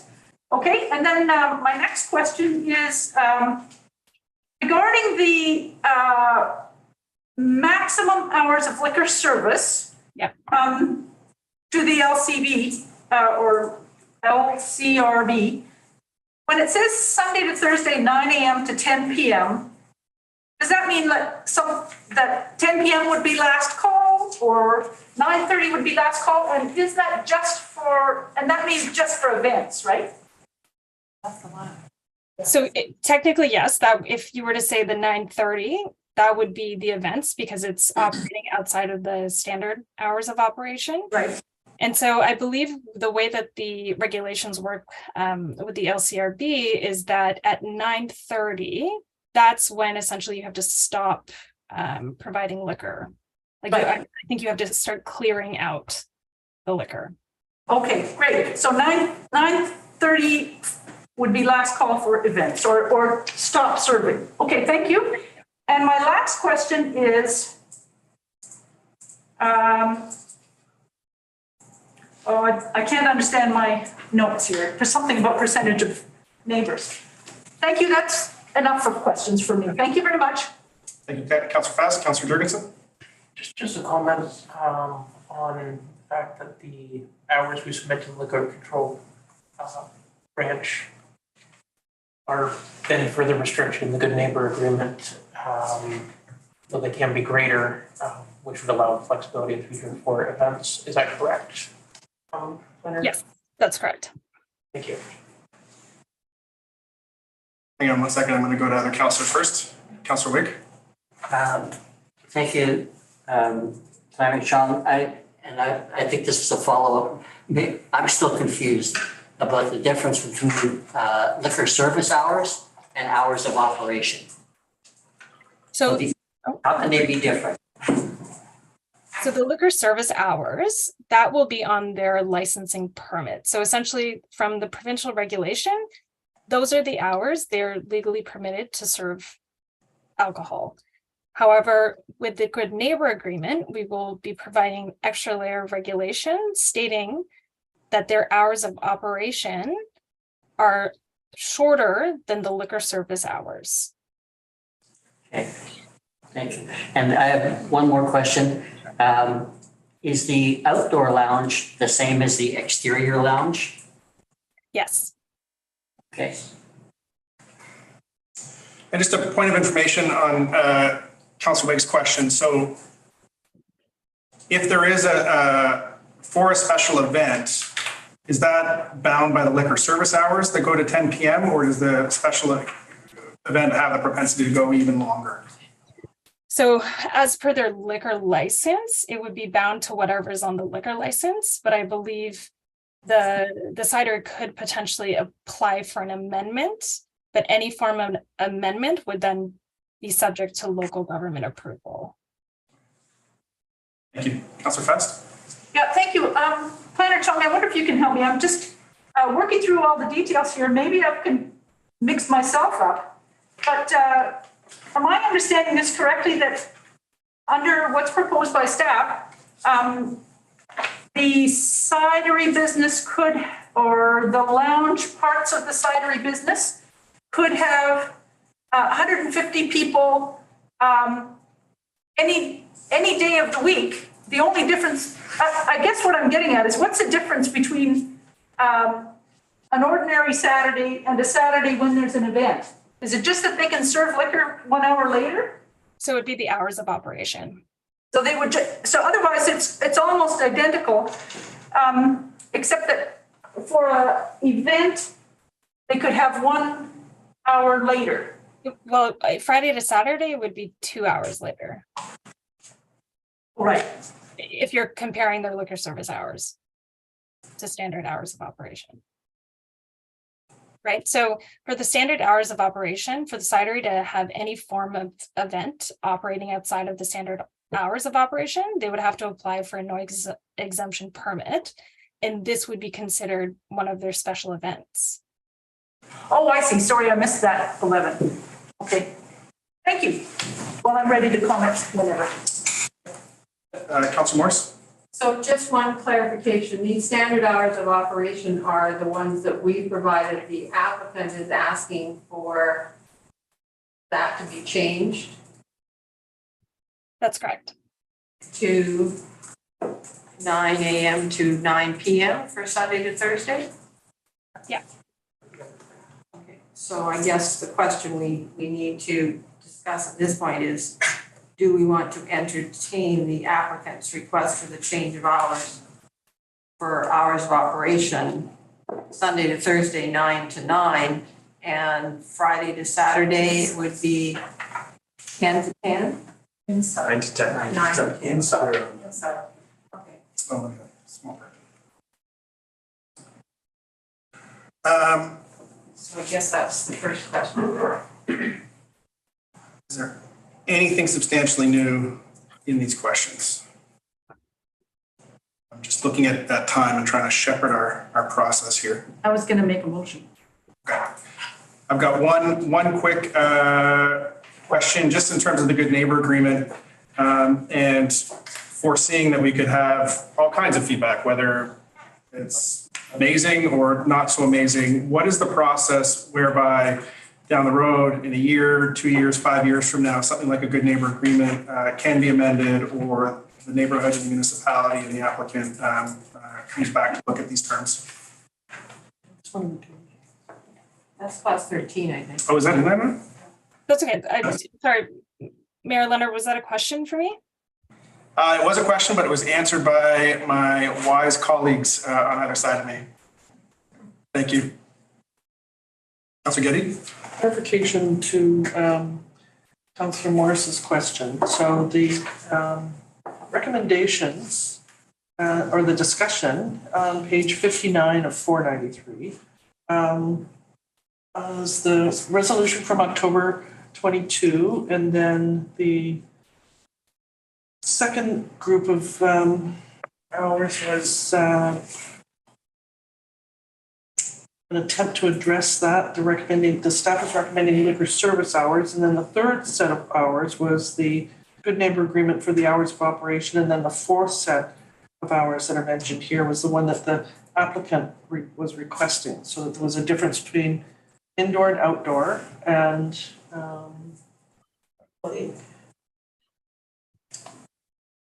roughly the same amounts of time. And what the applicant is asking for the change was 9 to 9, Sunday to Thursday, with an 8 p.m. exterior lounge closure, and 9 till 10 with a 9 p.m. exterior lounge closure. Trying to clarify. Oops. To get the issue sorted out, I will move that the good neighbor agreement clause 7B be amended for the hours. Oh, see, this is, well, I had my hand up to make a motion. I guess. That is fair. So I will go to Councillor Fast first because she was in the queue. Thank you. I move that council direct staff to provide additional comments to the liquor license referral lounge endorsement area for Bowen Cider House at 1125 Grafton Road, legally described as Lot 1, Block D, District Lot 492, Plan 2250, PID 009375627 as follows. Whereas after providing comment to the Liquor and Cannabis Regulation Branch from the October 24th, 2022 council meeting, council authorized an additional comment period on the liquor license referral lounge endorsement area for Bowen Cider House at 1125 Grafton Road. Now, therefore, council provides the following comments to the Liquor and Cannabis Regulation Branch: that the maximum hours of liquor service be Sunday to Thursday, 9 to 10 p.m. Friday to Saturday, 9 a.m. to 11 p.m. Sorry, it's over the page, that's why I got mixed up. The patron capacity of the combined indoor and outdoor lounge is 60 people. Where'd that come from? I just put it in. The patron capacity of the exterior 125 meter squared lounge area is 20 persons. That these conditions be further enshrined in a good neighbor agreement between the applicant and Bowen Island Municipality. That council receive the proposed good neighbor agreement between the municipality and the Bowen Cider House. That council direct staff to submit the council resolution and comment report to the Liquor and Cannabis Regulation Branch, LCRB, in response to the additional public notice of the Bowen Cider House Lounge endorsement area referral and the good neighbor agreement. And I'd like to say why I did those things. We need a seconder first.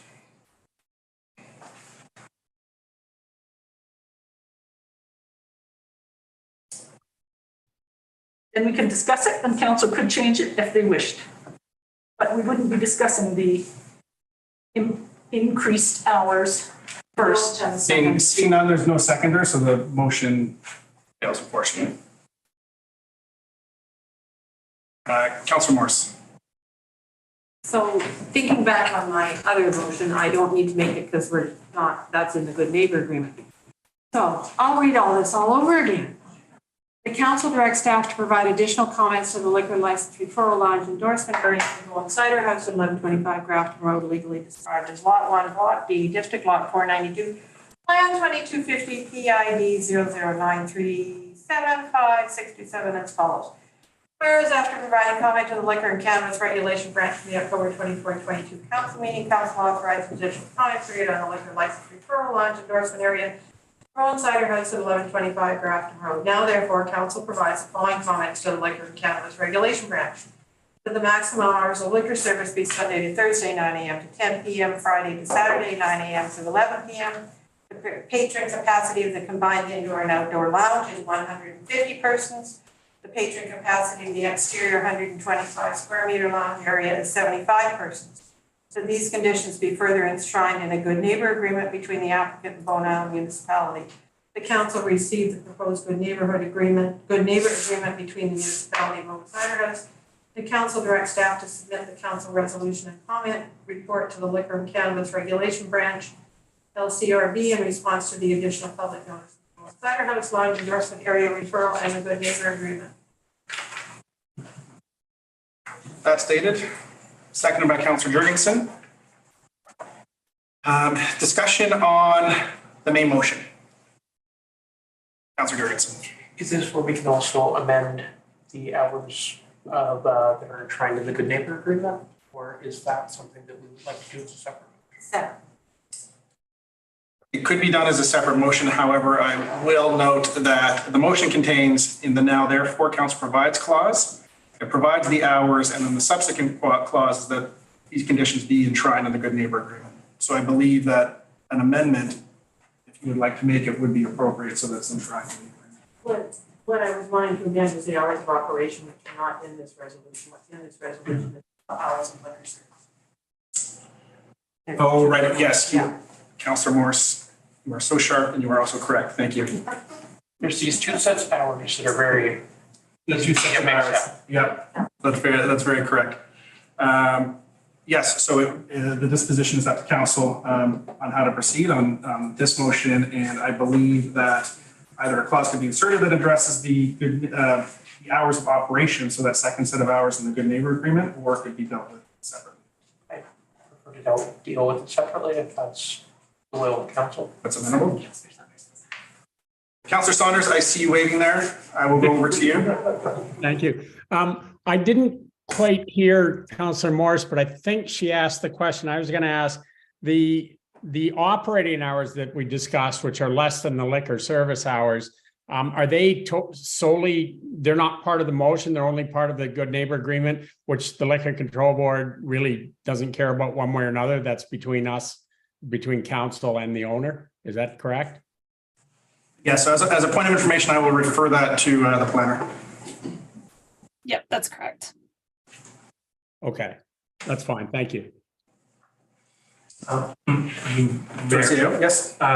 Just a question for Councillor Chung that the Planner Chung? Sorry. You have been promoted. I don't know if that's a promotion. Okay. I'm not gonna go there.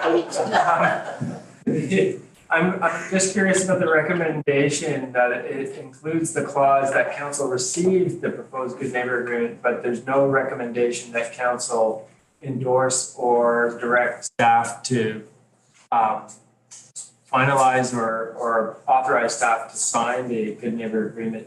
Is that intentional, or would that be followed later, or? Well, in terms of the signage, like I didn't put it in the recommendation because there's a potential that things could change on the liquor branch in terms of their own decision on occupancy. And so I purposely did not put that piece in. But in terms of the direction, it would be to receive the good neighbor agreement and then direct staff to engage in the appropriate next steps for the intention of it receiving a signature. Right, and so it would come back to council for final approval for signature? If that's the process that is required, it would come back to council for signature and final approval. Thank you.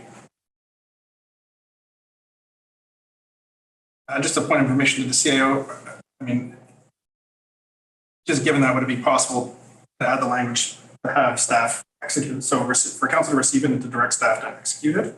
That would work. Councillor Wake?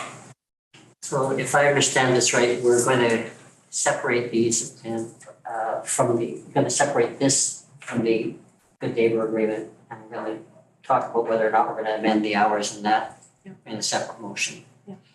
Can I propose that we sever all these then and split them into ones we vote on individually? Because I through the chair, sorry, because I don't see how I could vote for that the our following comments to the liquor control branch that the maximum hours of liquor service be, that these conditions be further enshrined in a good neighbor agreement, because the proposed good neighbor agreement, the draft good neighbor agreement, has them as different hours. It's got two sets of them. That's what I'm saying.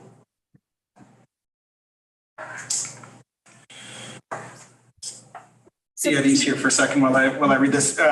Planner, yes? Yeah, Councillor Fast, the hours, the liquor service hours that would be recommended to the liquor branch would be the same as the liquor service hours within the good neighbor agreement.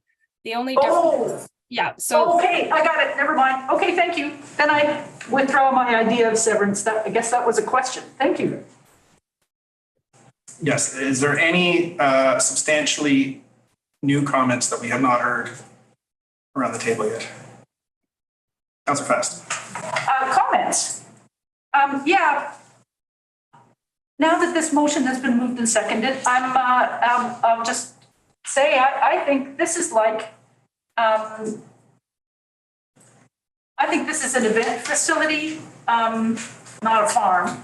And I think this is like the Cape Roger Curtis Park proposal that's in front of us, or coming to us from Metro Vancouver, in that there's a lot of movement of visitors across the island, moving visitors from off island on the ferry for these events, at least. And I think there's going to be a lot more traffic and safety issues.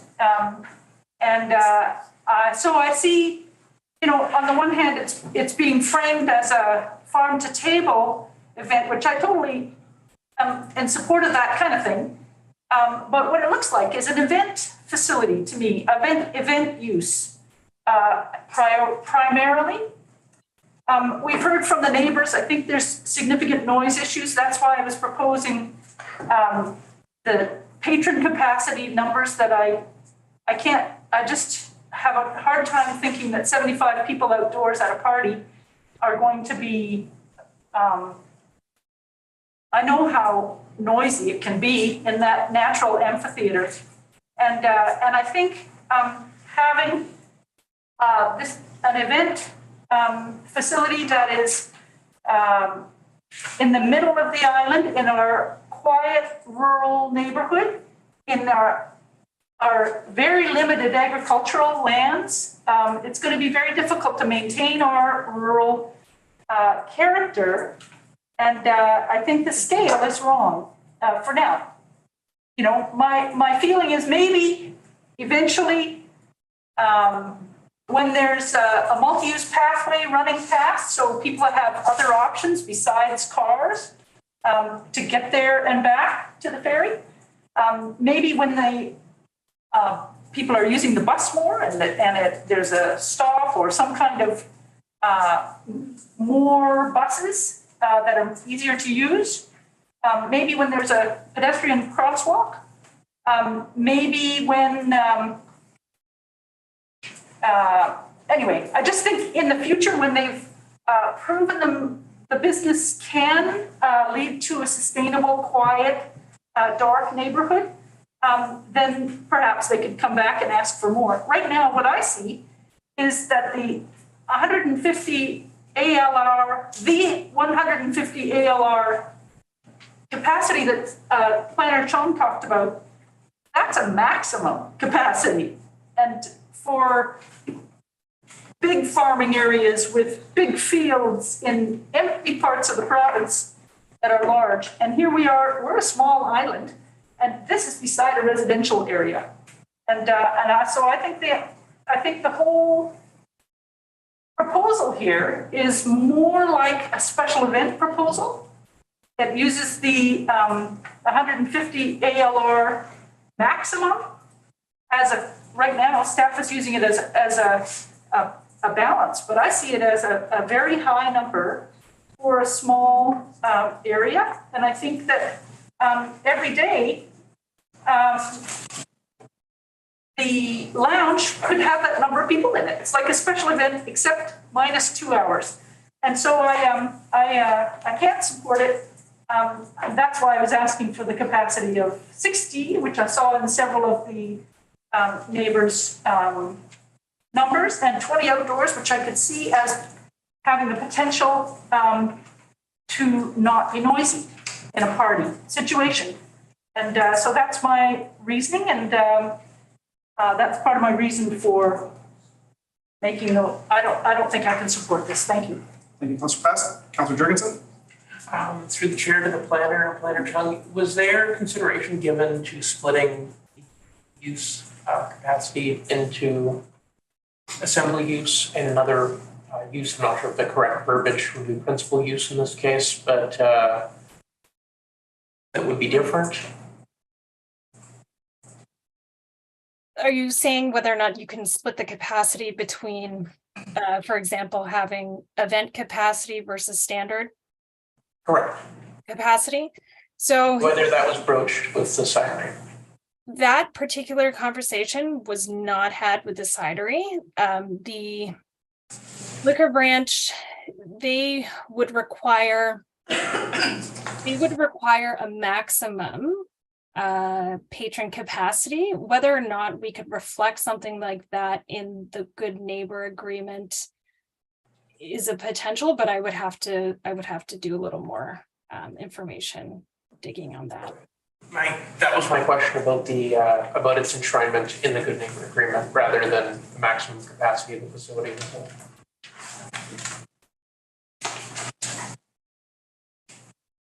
Was there a further piece of information you needed, Councillor Jurgensen, or was no, that's it. Councillor Saunders?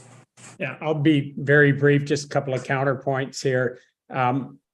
First of all, I don't see this as a special event permit, as was previously described. There's a limited number of special events available and they need to be permitted individually. So that's not the case at all. And the concern, and I understand people concerned there's going to be 150 people there every day or anything along those lines.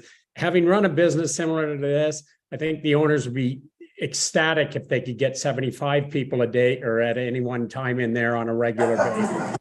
Never mind 150. I just, it seems very, and again, this is my perception, but other than the facts that Planner Chong has given us, we're all talking about perceptions and what we think may or may not happen. My opinion is, I think this is a pretty appropriate approach that's being taken here. Thanks. Councillor Wake? I agree with, we're discussing the motion now, right? Yes. So I agree with Councillor Saunders, and further, I feel what we're doing here is speculating on how much noise there's going to be and how much disruption there's going to be. It's never actually happened there as far as I can tell. And we have the noise control bylaw. So if it does exceed the amount of noise that's acceptable, then there's going to be enforcement. So I'm not sure why we're so worried about that. Councillor Jurgensen, I'm going to stick to procedure just given our time. So you have had the opportunity to speak already. I will go to Councillor Giddy. Speaking to the motion, I think it's been difficult for all of us. I'm well used to reading legal documents and legislation, but I think the combination here of the ALR and the LRBC and the Good Neighbour Agreement and all of the rest of it has challenged all of us. And I think that that was partly the process, but I think that in my recollection, this is possibly one of the longest and most thorough processes that we've seen this council, but I think in the last many, many years, council to go through. So I think we've done our very best, staff and residents and council and everybody in terms of trying to figure it out. And I think this Good Neighbour Agreement has come in a very long, difficult process, and I think it's the best that we've been able to come up with. And I think that it's a culmination of trying to muddy our way through all of this. And I think we've done an incredibly good job. And I don't think that everybody's happy, and I don't think that that's necessarily the test. And I think that what we've ended up with is we have some regulations and we have some expectations from LRB and or whatever their initials are. But we also have this Good Neighbour Agreement.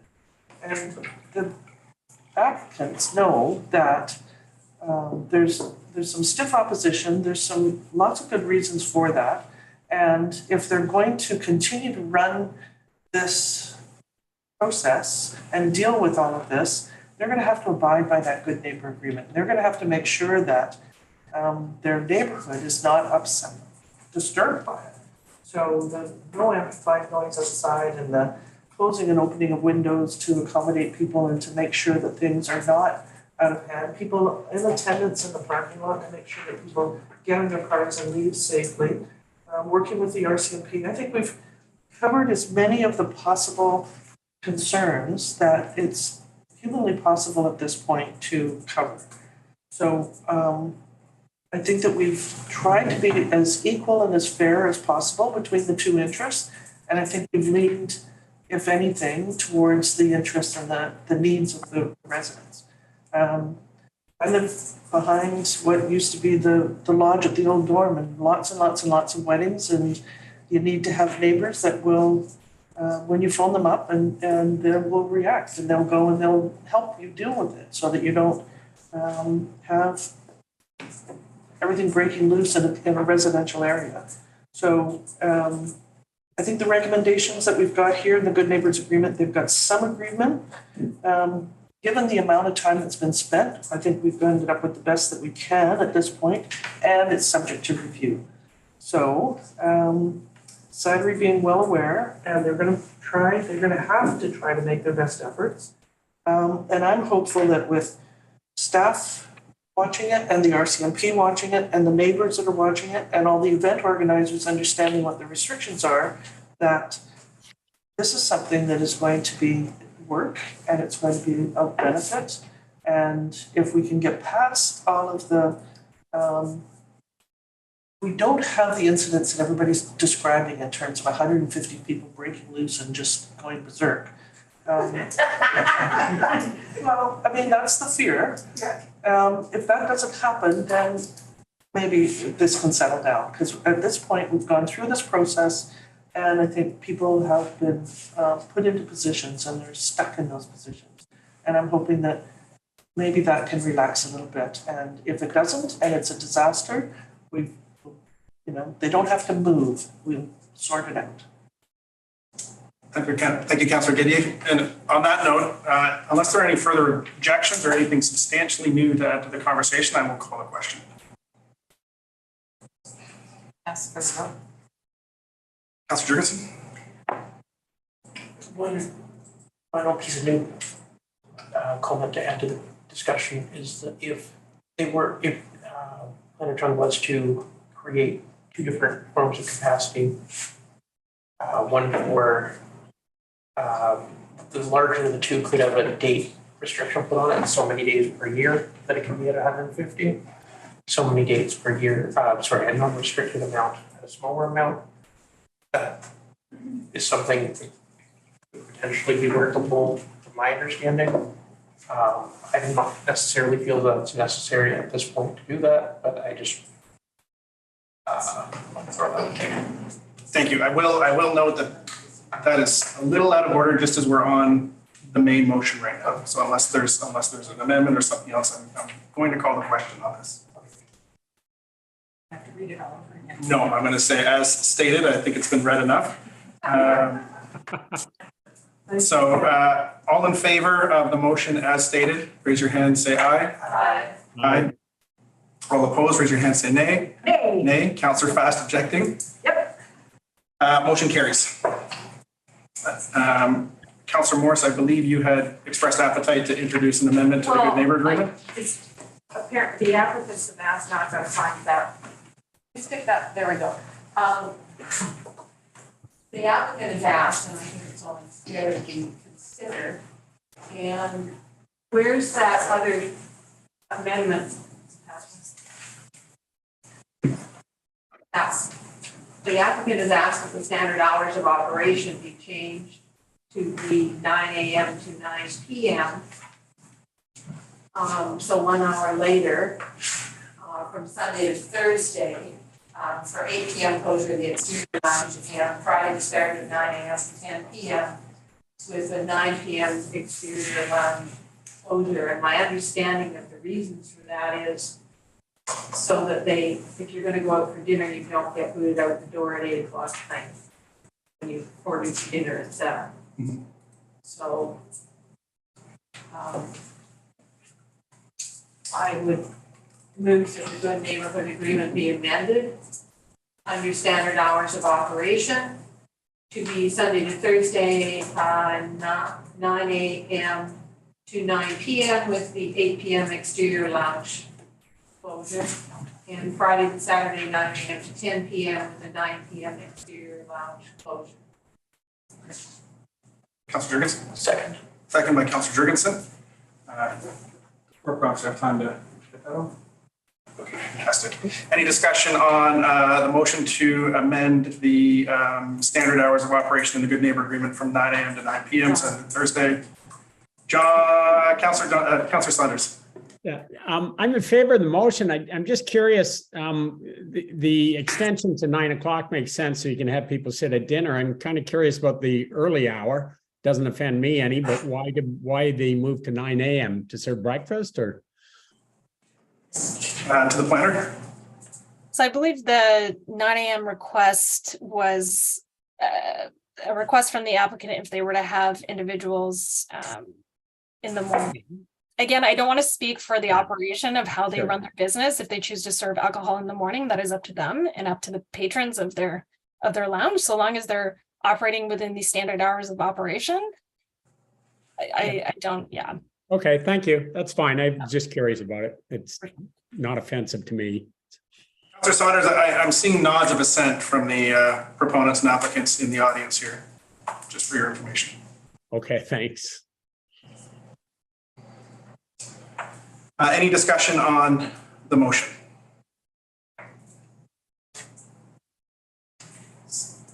Councillor Fast? Just so that I'm clear, this means that the draft good neighbor agreement, hours of operation for the exterior lounge are unchanged. Is that, do I have that right?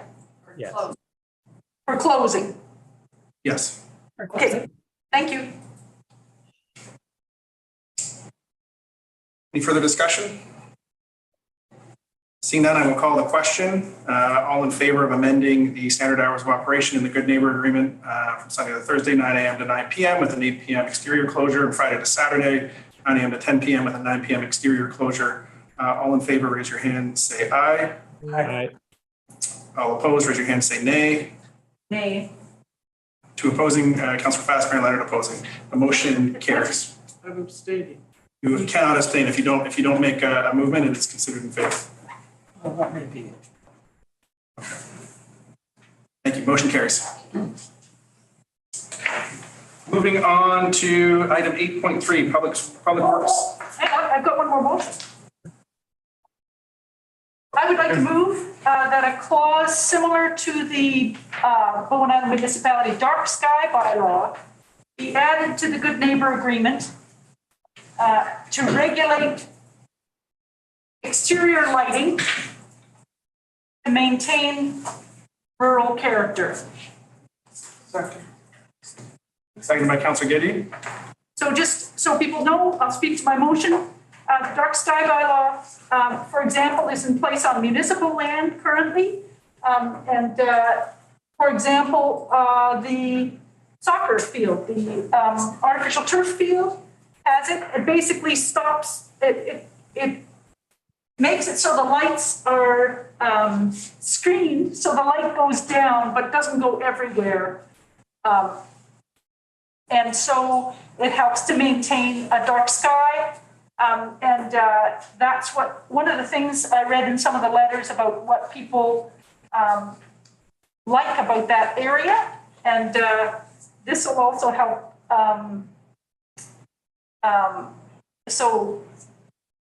Well, anyway, that's my motion. Did you get it, Sophie? I have that a clause similar to the Bowen Island Municipality Dark Skies bylaw be added. To the Good Neighbor Agreement to regulate exterior lighting to maintain rural character, or in order to maintain rural character.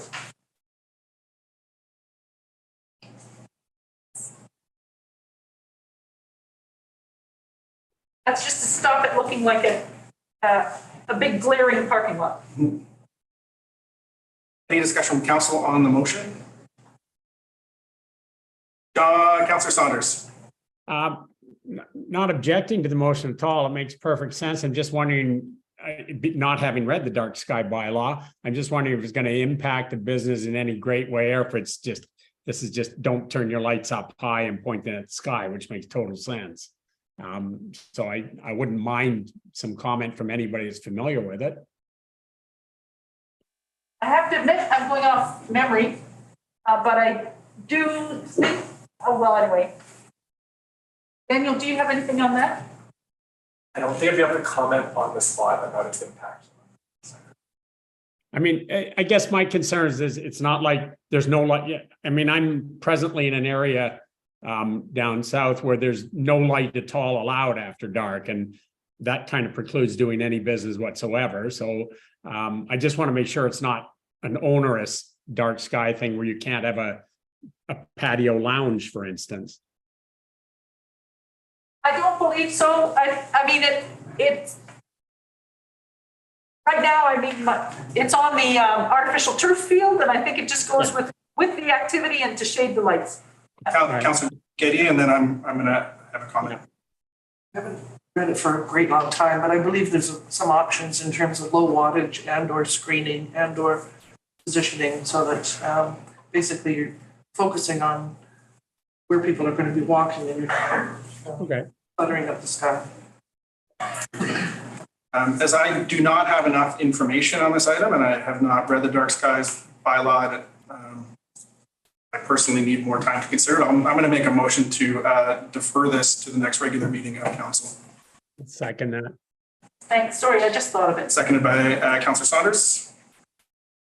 Any discussion on the notion of postponing this until our next regular meeting? Councillor Jurgensen? Can we accept the neighbor agreement now and make that amendment, or would it be best to accept both at the same time? An amendment could be made to accept the good neighbor agreement, and then yeah, we have received it. I'm not sure as to process. Just my concern is that there's not enough information in front of council to really make a decision that's going to impact the applicants, as well as give a fulsome consideration of what this actually means in the context of the island. So right now we have a motion to postpone on the table, and that's what the comment is on. Councillor Getty? I understood that Planner John said that there might be other changes necessary once we hear back from liquor control to the good neighbor agreement. So it in effect is tabled again. Okay. That's best. Yeah, I agree. I also heard that about Vancouver Coastal Health chiming in about water and that kind of thing. So I'm in favor. Okay. Any other discussion of a substantial neighbor on a motion to postpone this until the next meeting? Seeing none, I will call the question. All in favor of postponing this motion to the next meeting? Aye. Say aye. Aye. Carries unanimously. Thank you. Moving on to item 8.3, Public Works Service Yard Design and Funding Requirements. Patrick Graham, Director of Engineering. Hey everybody, I'm here to talk about a large part of our workforce, the outside workers that provide operation and maintenance services for roads, parks, and utilities. And we need to have proper tools to do the job and provide best value service to our community.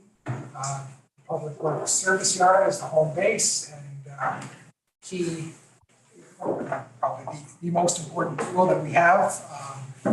It's not currently safe, healthy workplace for employees, and that's something that we owe to them. And it doesn't meet operational needs. So I'm just going to share my screen and go through explanation of what the issues are and what we're proposing to do about it. And so first of all, I've got a photo up there of the existing service yard building. It was built in the late 50s. Capilano Highways at the time was maintaining roads. It was a much smaller operation than what we've got here. The building is well past its useful life. The garage is very small relative to the amount of vehicles and equipment that we have to maintain and keep out of the elements. And the building's much smaller. It can't accommodate the workforce. We have 10 full-time employees, and that goes up to 12 in the summertime. So looking back at what we've... Sorry, can you go back a slide? Sure. There's 10 full-time employees that are based out of this building? That's what we would like, to have a home base that can accommodate 10 full-time employees. Currently, we've got the utilities crew. They're based out of the room above the library. Once we have the water plant up and running, they'll be moving over to that site. I mean, it's not ideal. Our intent would be to have a home base because they work as an integrated team on a lot of projects. That we have a home base that can accommodate the full workforce. Currently, it can't. And the temporary measure at the new drinking water treatment plant is an ATCO trailer, so it's not a really long-term permanent. We have space there. It's not designed as a service yard. There's no garage. There's a sea can and a trailer that we brought into that site. Thank you. So going back to 2021, this was discussed with the council at the time. There was they agreed there was a urgent need to move this forward. It was budgeted for design work in 2021, as well as environmental assessment work, which did proceed.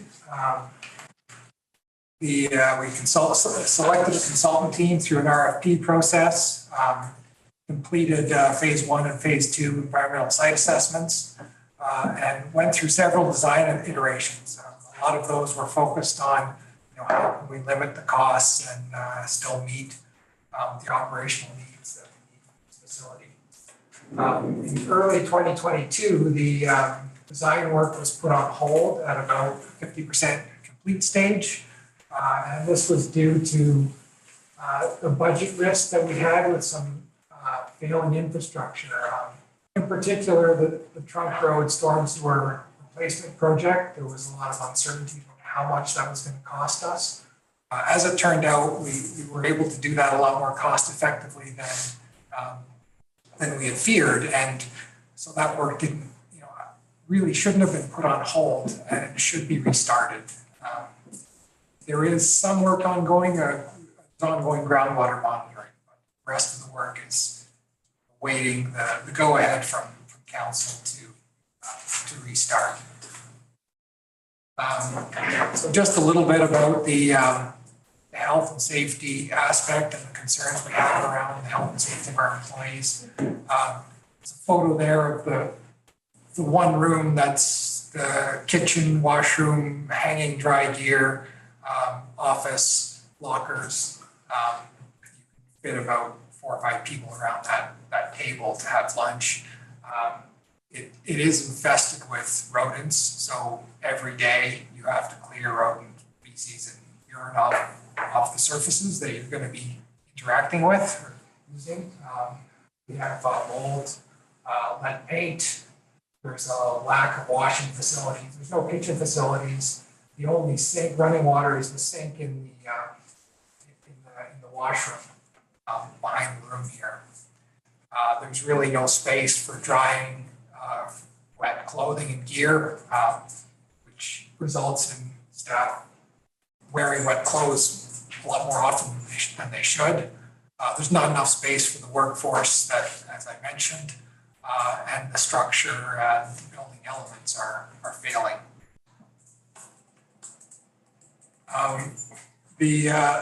The site itself is the building and the site are very constrained. The garage is much too small. We can fit, if our staff are maintaining one of the 5-ton trucks, they can fit about half of the truck into that garage.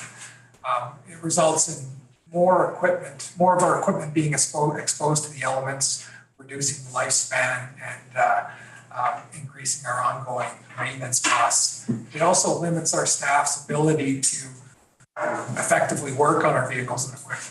We do have staff that are very skilled in this area, but we end up relying more on higher cost and less expedient outside service due to the lack of space.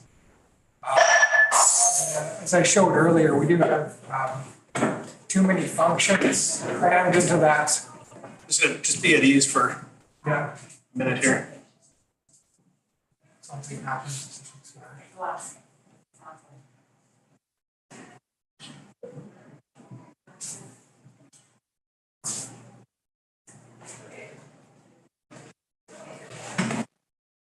Thank you. It sounds like it's okay. Please continue, Mr. Grant. Okay, sure. Let's go on. I don't hear any screaming. So you can see in the photo here, the garage and the small room beside it. It's really all the functions are in one room: lunchroom, lockers, hanging clothes, office. There's no kitchen facilities. The site itself is very tight circulation space, which we do have an ability to move the material storage and service yard buildings back towards the edges of the site and improve that situation. There's also no gravel and asphalt storage on site. That's stored up at the Salal yard. And that just means that it's a less central site and there's a lot more driving time for staff to go back and forth from Salal to get those materials and bring them where they're needed. We also have contaminated site concerns. And that really goes to the inadequate salt storage and containment. So as the phase 1 and phase 2 environmental site assessments confirmed, we do have chloride in the soil and groundwater that exceeds acceptable limits both on-site and off-site. And that's a particular issue also due to the proximity to Terminal Creek, which is one of our most important creeks environmentally. So currently the site is subject to a freeze on the issuance of any development or building permits. And we would need to obtain release from the province to advance any development work on the site. This requires additional environmental assessments, monitoring and reporting. Estimated cost for that additional work is $100,000. Any soil that's excavated during construction would have to be disposed offsite at a certified facility, likely in Richmond. It's possible that we wouldn't need to do any additional remediation. Beyond that, the only reason I say that is because the Metro Vancouver Service Yard project went through the same thing, and that was the outcome. Although the provincial contaminated site regulations have changed in the interim, so I don't know that for sure. There was also high arsenic. It's likely naturally occurring, but part of the process we need to go through is to prove that that's the case, which we believe it is. Some other concerns, when we have really high flows in Terminal Creek. Terminal Creek is up above the site, and it comes down to Mount Gardner Road. It overflows its banks and floods the site. And as that Metro Vancouver found out shortly after they finished their new service yard building, floods their site as well. There's also runoff from the site into Terminal Creek. So that's part of the solution as well, is to protect the site from Terminal Creek and protect Terminal Creek from the site. There's a lack of site security, which has resulted in some theft and unauthorized dumping. So fencing and securing the site is important. And then stability of the slope to the south of the site, behind the service yard building. It's unstable and it has slid in the past into the yard. So dealing with that is another important aspect of the improvements. The proposed upgrades would be a new service yard building with a 2-bay garage, a kitchen lunchroom that could also be used as a meeting area, a proper locker room and change room, a drying area with laundry, a janitorial area, a separate office, as well as storage space, and a roof extension to provide some covered exterior space. Material storage bays, it's important for the sand and salt storage to include a concrete pad and runoff containment that would be directed to the septic system, as well as adding the asphalt and gravel storage. Providing the drainage improvements to protect Terminal Creek would be, and to protect the site from flooding, as well as providing fencing and access gate. This is just showing an aerial view of the site, showing that we would essentially put the material storage bays where approximately where the current building is, the current service yard building is now, but it would be pushed up against the slope, and the concrete walls of the bays would act as a retaining structure for the unstable slope behind. And then the service yard building would be approximately with the garage and the rest of the inside functions would be approximately where the sand salt storage bay is now. And the existing fuel tank and septic system would be retained.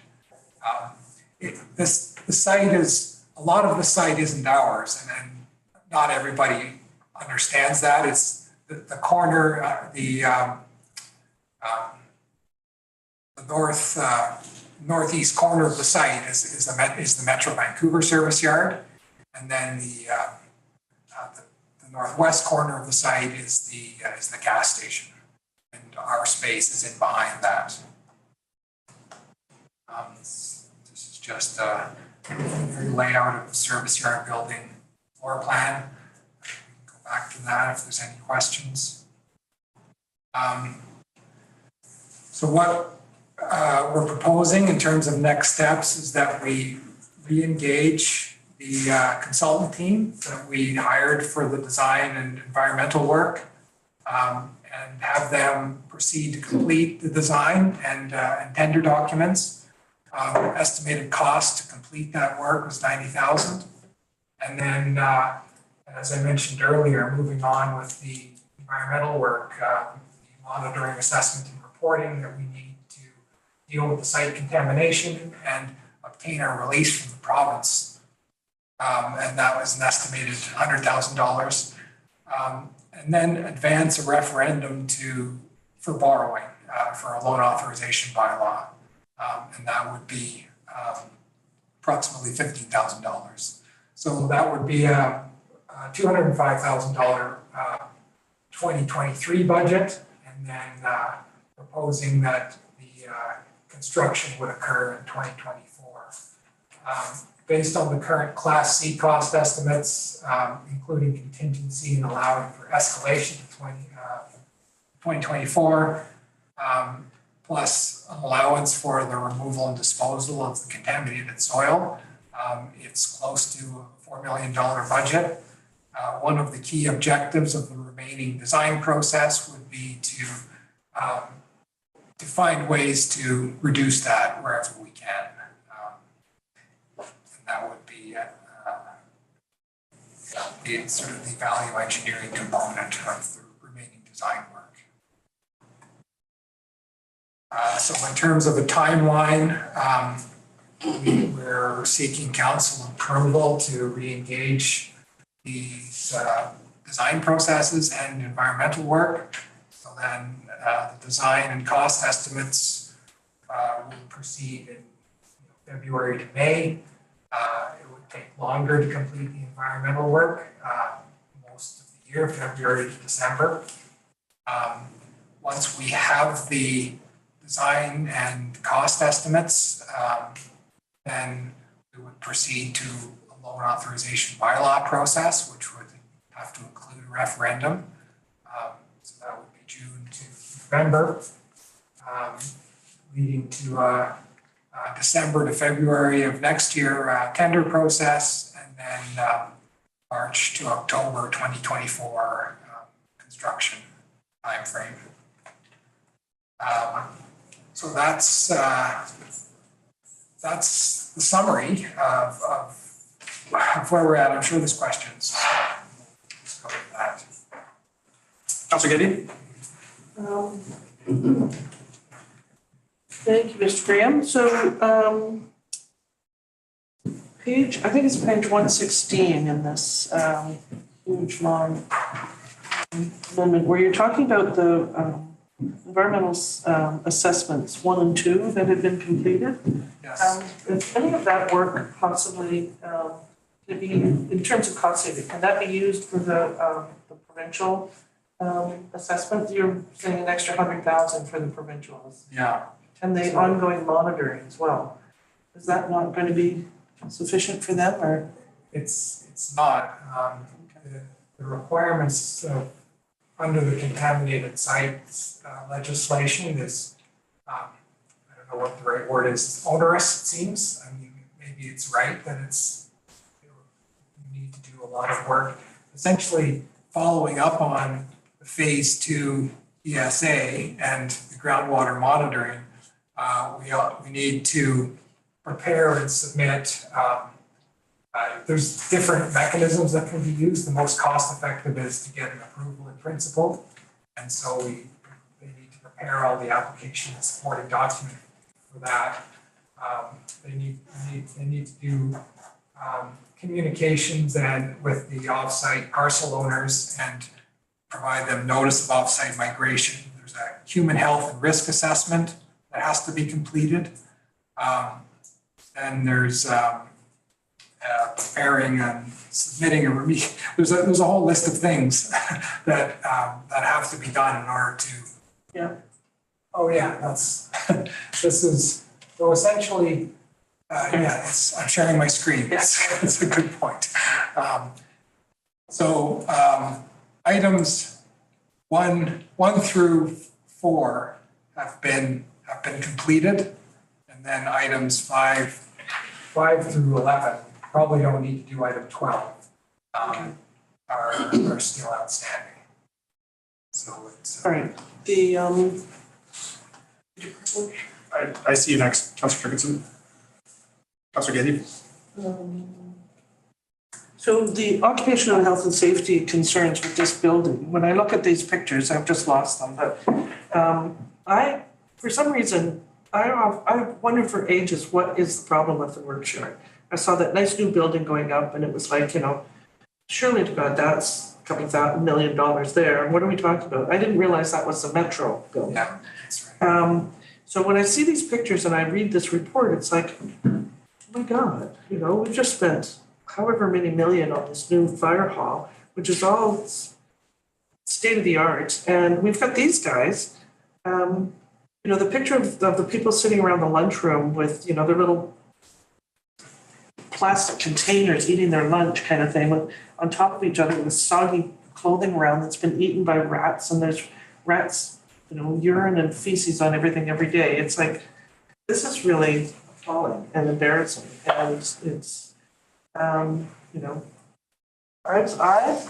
also concerned, I guess my reaction is that something has to be done immediately in terms of the occupational health and safety.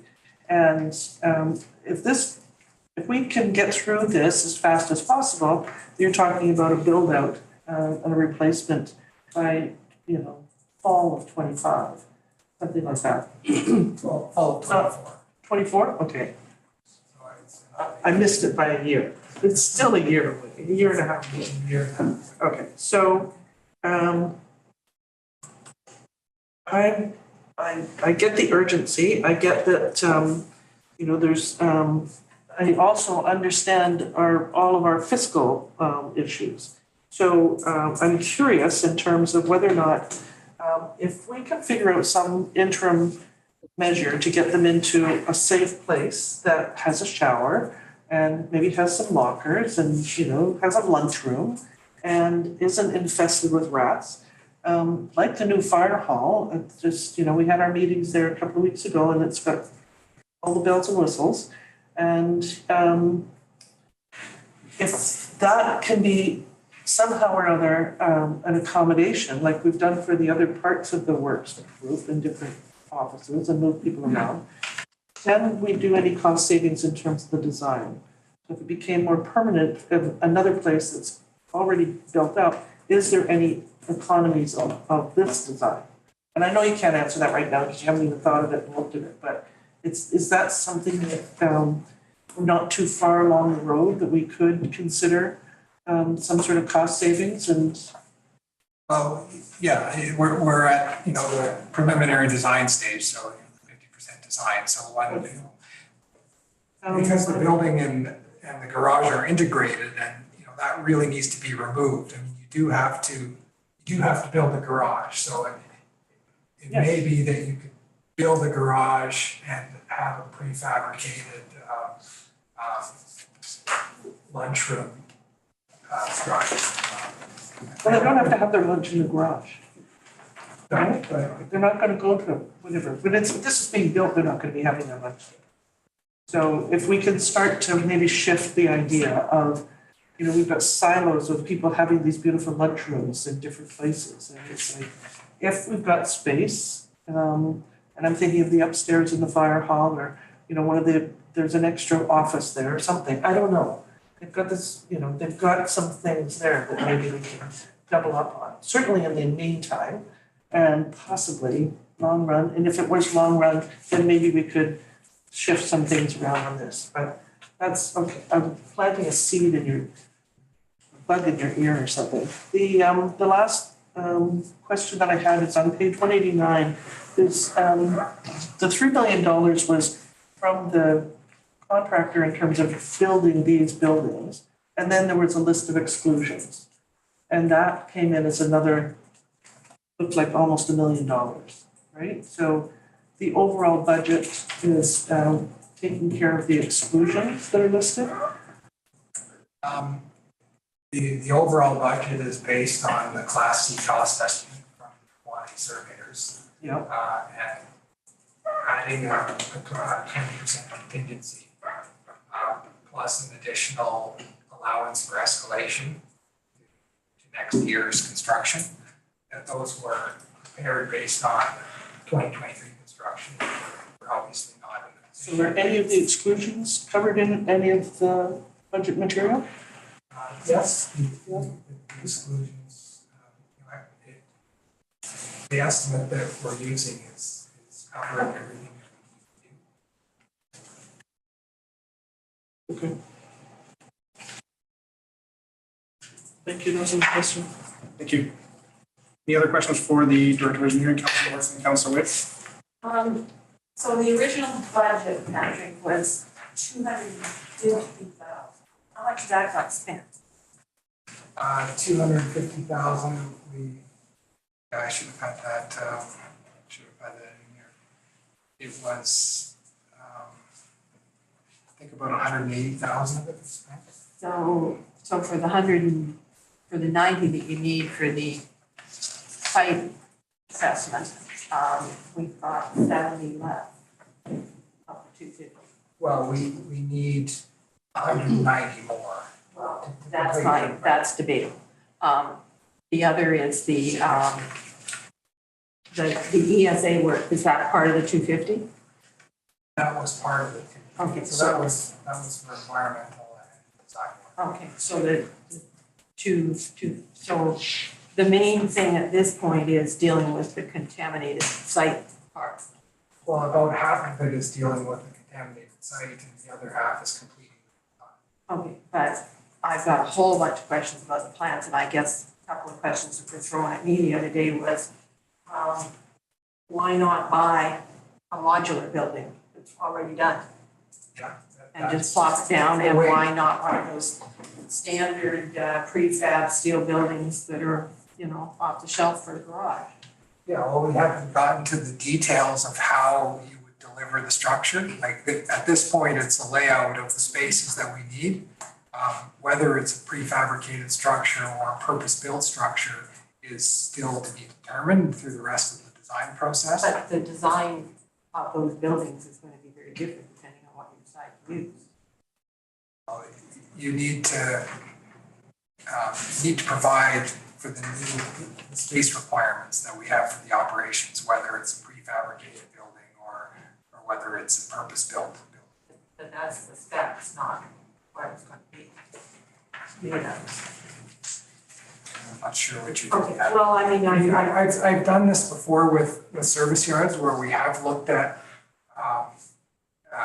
purpose-built versus prefab structures that are assembled on site, and it's not necessarily a huge cost difference. Getting the same amount of space and quality of space. So then the salt shed roof going to be reused from the existing salt shed? I don't think I think the salt shed needs to be larger. Because one of the problems is that when they're loading in an uncovered space and it gets spilled on the ground and seeps into the groundwater. So it needs to be, I don't think it exists. There may be another use for that cover, but I don't think it's for the proposed salt shed. I mean, I don't disagree that the whole place needs to be replaced, especially the staff area. I mean, I've been down there and yeah, I wouldn't want to be eating my lunch there. They cleaned it up for us when we came, but it still wasn't great. But you talk about storage for equipment, and so I'm curious as to I didn't see anything that I would have thought was equipment storage. I mean, is the Right garage now- gonna, I mean, right now, we've got the small garage and there's a couple of sea cans with a makeshift roof over the top of them that we can put a tractor under. And then that's about it for covered storage. so with a 2 bay garage, is that gonna store all the equipment you're talking about needing to be stored undercover? That's the idea, yeah. Oh, okay, so the trucks don't need to go on. Not unless you're working on maintenance on, they would need to be in the garage. Okay, and where are the wells? The wells, there's a variety of wells on-site and off-site. So there's actually a well in the workshop? Yeah, and there's a well on Metro property, there's a well on the other side of Mount Gardner Road.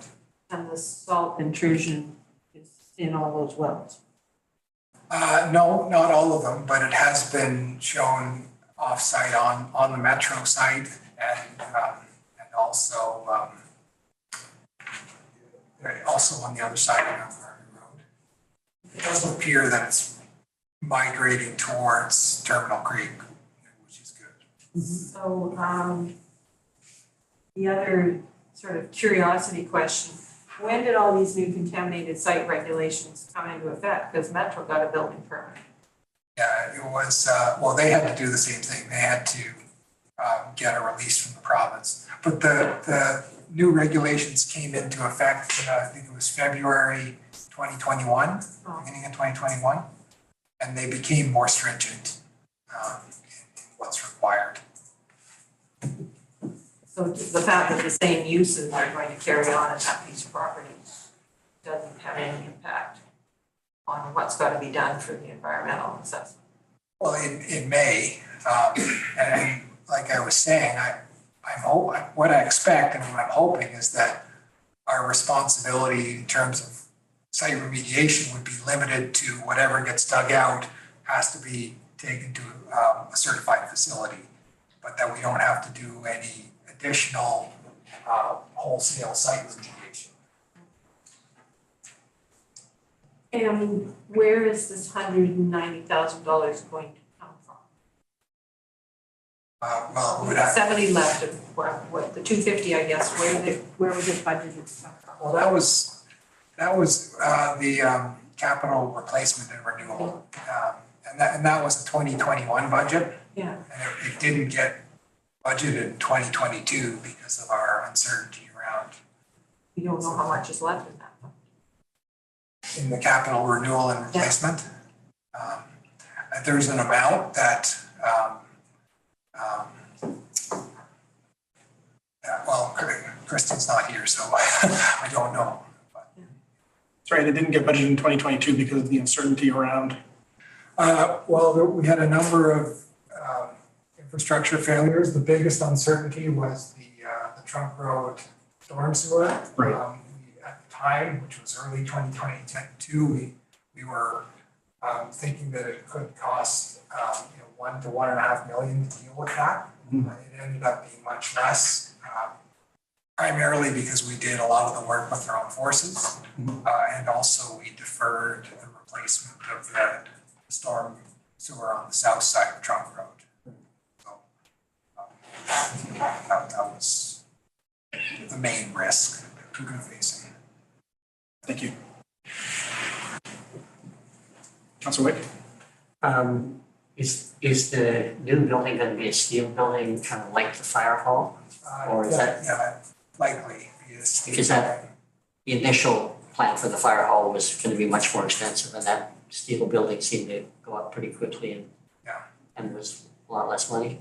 Yeah, it's a good choice for utility building like this. Thank you. Councilor Fast? Thanks, yeah, thanks for the review. I've been through this kind of session in previous councils. I'd just like to say I'm in favor of the recommendations. I'm concerned about the safety of staff and WorkSafe BC and our duty as an employer have a safe workplace. As well as I want to protect the site and from the creek and the creek from the site, as you put it. I'm relieved to hear you say that the salt doesn't seem to be moving closer to the creek. Is that what I understood? Yeah, it doesn't seem to be moving in that direction. In that direction. It doesn't seem to be gradient. Good, but it's already on the other side of the road, and that's where the fish hatchery is and the salmon bearing creeks and all the other creatures that live in the park. So anyway, I'm concerned about climate change impacts getting greater, so. Just as a point of order, we're in questions right now. Right. Thank you. Any further questions for the director? Seeing none, I'll look for a recommendation or a motion to dispose of the business in front of us. Councillor Fest? Sure, I'll move the motion.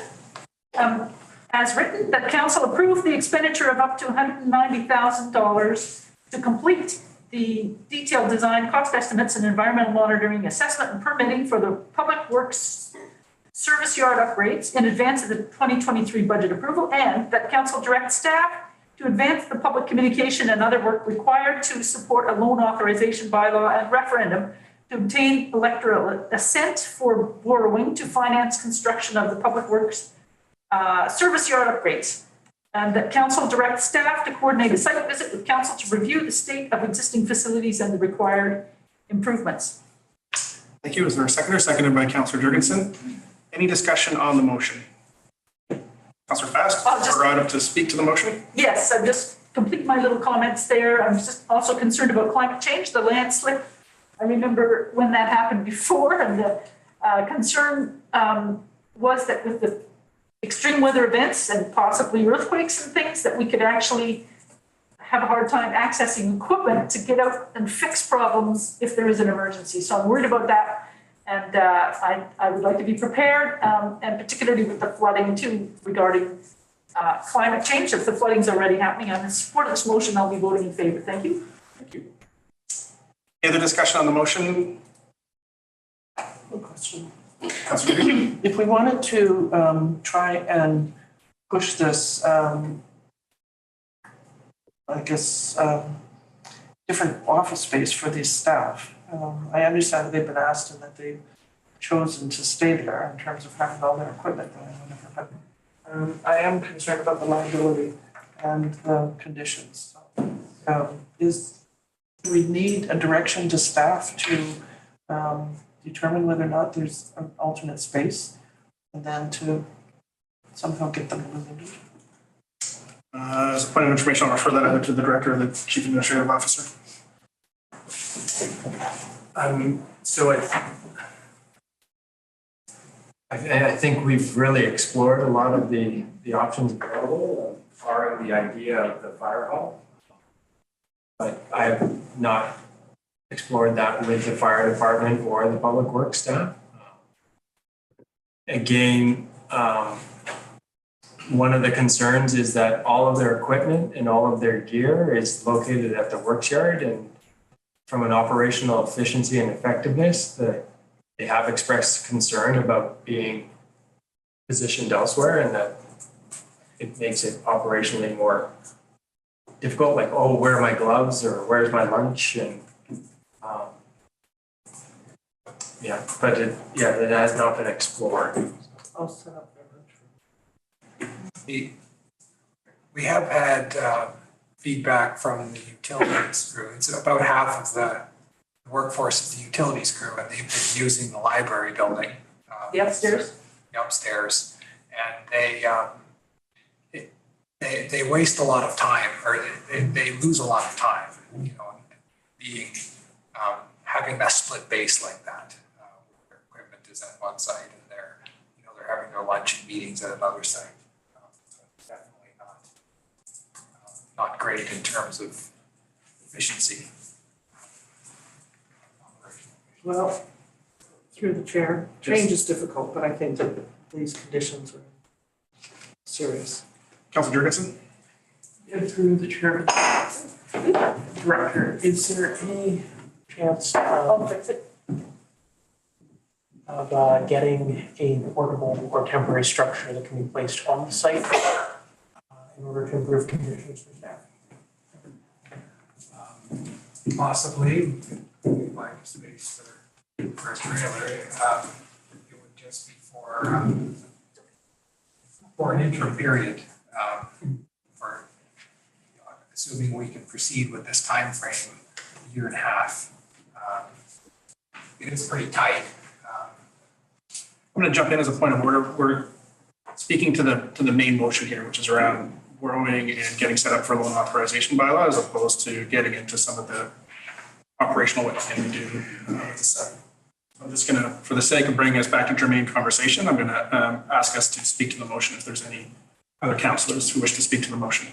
I have a question. Is John with us or not? John is with us. Yep. Okay. Councillor Saunders. There you are. Okay. I'm just taking it all in. Yeah. I missed you. I bet. Okay. Any other discussion on the main motion that's currently on the floor?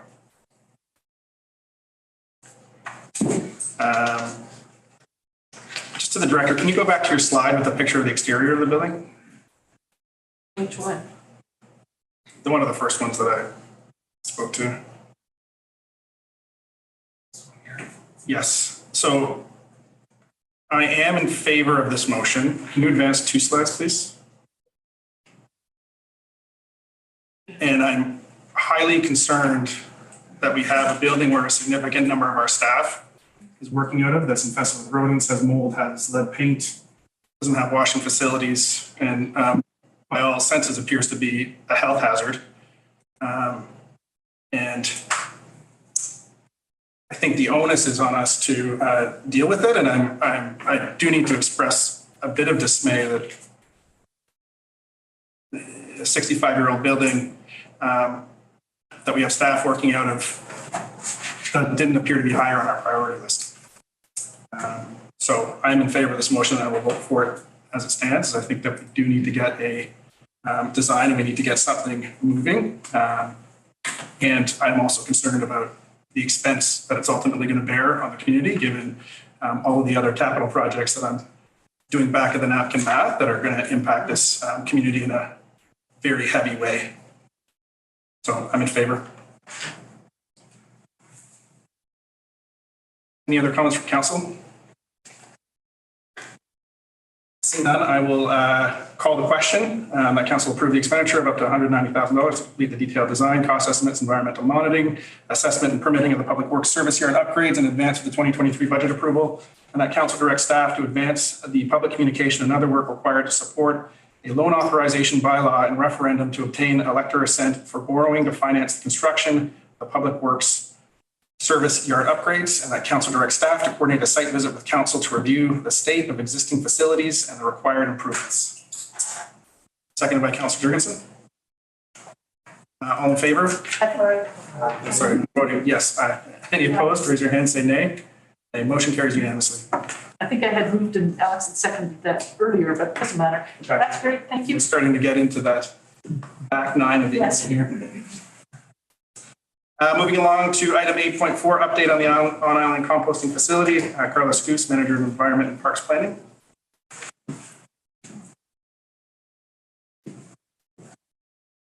As we welcome the manager to the council table here, I would also like to extend congratulations on behalf of council for your new role. Welcome.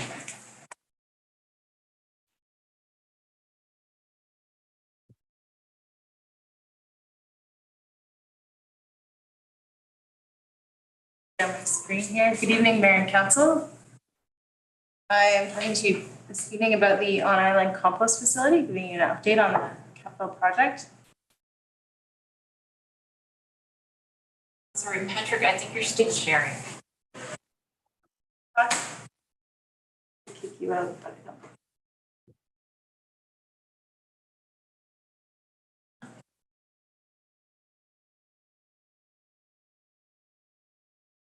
I think I saw a rabbit for a second there.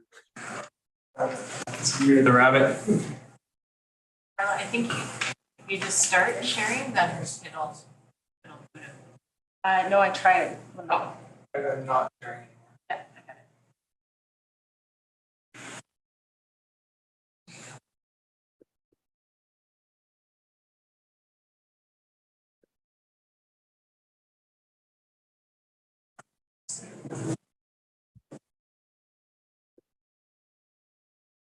Okay, so just to give you a bit of background on the project, Island Composting began as a community-driven initiative. It's been investigated by several members of council, by committees of council, individuals, and community groups. This includes the Knick Knack Nook, who they've been a champion of on-island composting for a long time. They've commissioned 2 studies, and the on-island composting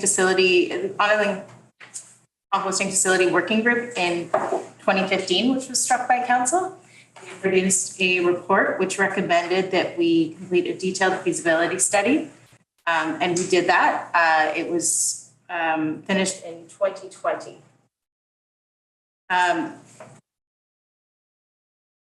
The feasibility study recommended that we purchase a hot rot in-vessel compost system. This is a system that is produced by Global Composting out of New Zealand.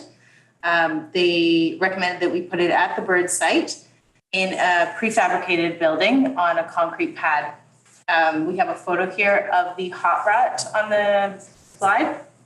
The system is an in-vessel steel drum. An auger pushes the compost from one side to the other, so it's a continuous flow. The other piece of equipment there is a hopper, which feeds the waste into the system on a continuous basis. So it was at the bird site. We also included space for a second machine once capacity of this machine was reached. The facility would be capable of processing all of our source separated food scraps and yard trimmings, reduce the usable soil amendment, reduce our GHG emissions, and provide a closed loop solution for the island's organic waste.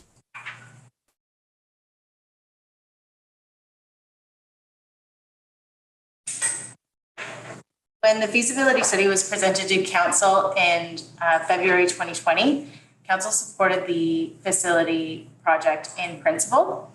And then we went back to council in early 2021, and council directed staff to submit an application for grant funding for the Clean BC Organics through the Clean BC Organics Infrastructure and Collection Program.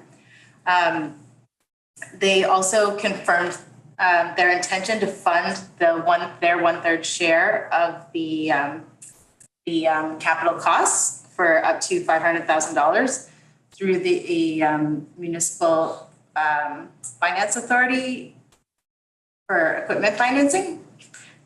The province announced that we had a successful grant application at the end of 2021. So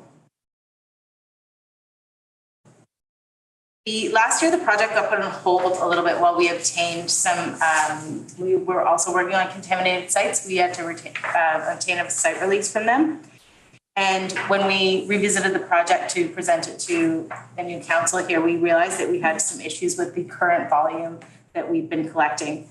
The feasibility study estimated a 10-ton annual increase off of a base volume of 540 tons in 2018, which was the last full year of data that we had.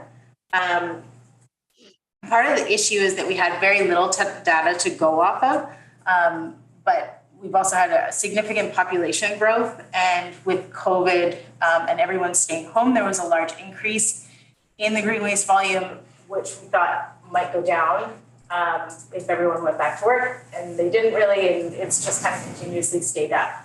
So we had a really big jump, and right now, over the last 12 months, we've collected 675 tons of green waste, which was the volume that was expected for 2031 or 32 around about. That brings us to an estimated 790 tons with extras for Fire Smart, for yard waste, and for cardboard, which would all need to be incorporated into the mix. The capacity for a hot rod machine is 800 to 900 tons annually. So we are basically over capacity, and we would require a second hot rod machine now rather than in 10 to 15 years. So there are some advantages to purchasing a second machine where we would save on shipping and it's logistically simpler to install, but it is significantly more expensive. And so rather than talk a lot about that, I'd rather focus on some alternative solutions that we've been working on for the project. So first, we looked at purchasing some used hot rod machines. There's a supplier in Calgary, a proprietor of a business there, who's looking at increasing his capacity. And so he has the machines that we want. Then he would be willing to sell them for around $600,000. They are 8 years old around. They are functional, but we don't know what condition they're in. So we've also looked at Green Mountain Technologies, the Earthflow site-built system. Now, there's a picture of the system on this slide here, and what it is it's an automated auger, and it's a mixing system that shreds and aerates the compost while it moves back and forth along the material, but it also pushes the material towards the discharge end of the vessel, which makes it a very similar kind of technology to the hot rod system. It's a continuous flow system. It uses the auger to push the waste over a period of 21 days from a waste input to a compost output. Now, this is not a new idea. This was the preferred technology of the working group in 2016. One thing that's different from the hot rod is that it's not an enclosed system. And that was the reason it wasn't preferred in the feasibility study, because they didn't have an odor control guarantee. I really believe that we can overcome this by having an enclosed airtight building, and it's fairly simply overcome. And another advantage to the system is that it's locally produced. It's just from Washington across the border. So we're really reducing our risk that's associated with having proprietary equipment that's only available from an overseas supplier.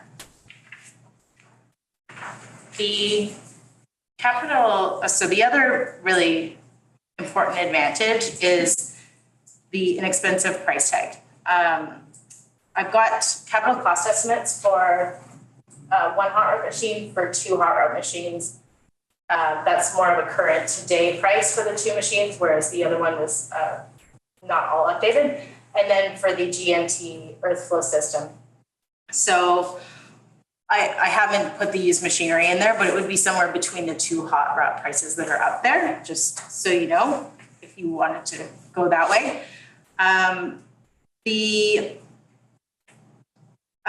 Purchasing 2 hot rod machines has the potential to bring the project almost $1 million over budget. The biggest issue with that is that the grant amount can increase. So the municipal borrowing increases to around $1.3 million. The GMT system, on the other hand, has a price tag of around $200,000, which is $400,000 less than just one hot rod machine. Also of note up there is the fact that we don't have to, it doesn't use 3-phase power, so we no longer have to bring 3-phase power to the site. That saves us a further $120,000. So that brings and also I just want to confirm as well, the province has confirmed that the funding can still be used for this system. They had a chat with them. They were also concerned, about the odor and about the differences, but they feel like we've already addressed those and they're comfortable with us moving forward with the project with the Green Mountain Technology. They're familiar with it and they're good with it. So the municipal borrowing of our 1/3 share goes down to around $300,000. And I did prepare a 15-year cash flow, which I don't want to focus on because the numbers are preliminary and potentially they may change once we look closer at the budget. But it looks like the facility would have a 5-year payback as it stands right now. So in terms of next steps, the Clean BC grant deadlines include a substantial start by February 20th, which is so like a month from now. And then the facility would need to be operational by March 31st of next year. The hot rod machinery comes with at least a 7-month lead time, and the GMT Earthflow like a 3 to 4 monthly time. That would be after we would have a consultation with Green Mountain so that we can look a lot closer at our feedstocks and our volumes and work on site design and layout with them to see if it is really going to work at the bird site, and so that we can look closer at our capital and operational budgets and firm up the numbers. However council wants to go, staff is reasonably confident that we can still get the project done within the grant requirements. So the recommendation for council is to approve an expenditure of $5,000 to complete a consultation with the Green Mountain Technologies to investigate the airflow system further, and then we can come back to you with a little bit more certainty in the project. Thank you. Any questions for the manager? Would you like to move to a recommendation? Councilor Jurgensen? Through the chair, what is the capacity of one of the GMT machines? So the GMT, I don't have the number right off the top of my head. It's 3.6 tons per day. And I think that works out to 1,300 tons per year. It is easily scaled up as well. So again, we can double the capacity. It kind of, what the plan is you have two kind of low concrete walls, and then the auger is supported by those and goes back and forth. And then you could just add another concrete wall and double up the system with one more auger, which I think we would be quite a bit, we're fairly far away from, but again, those numbers I think we'll look more closely at with Green Mountain because they're kind of experts. Not necessarily. Councilor Saunders? Just briefly, excuse me, that schedule looked aggressive for the grant. What constitutes substantial start?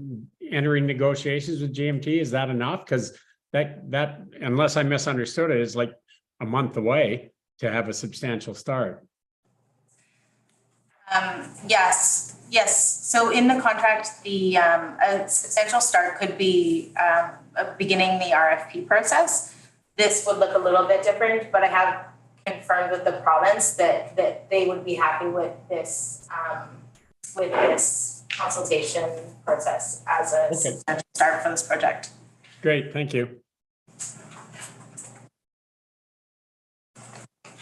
Councilor Mick? We did get a letter from Anne Shalott about leaching, I think. Can you respond to that at all, or?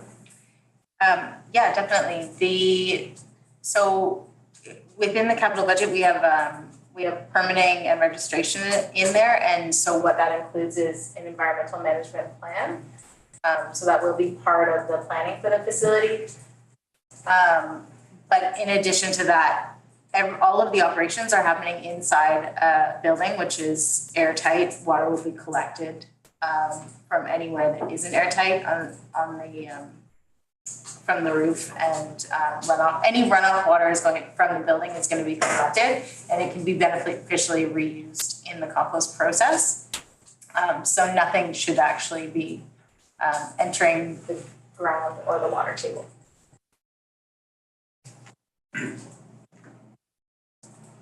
Any further questions from council?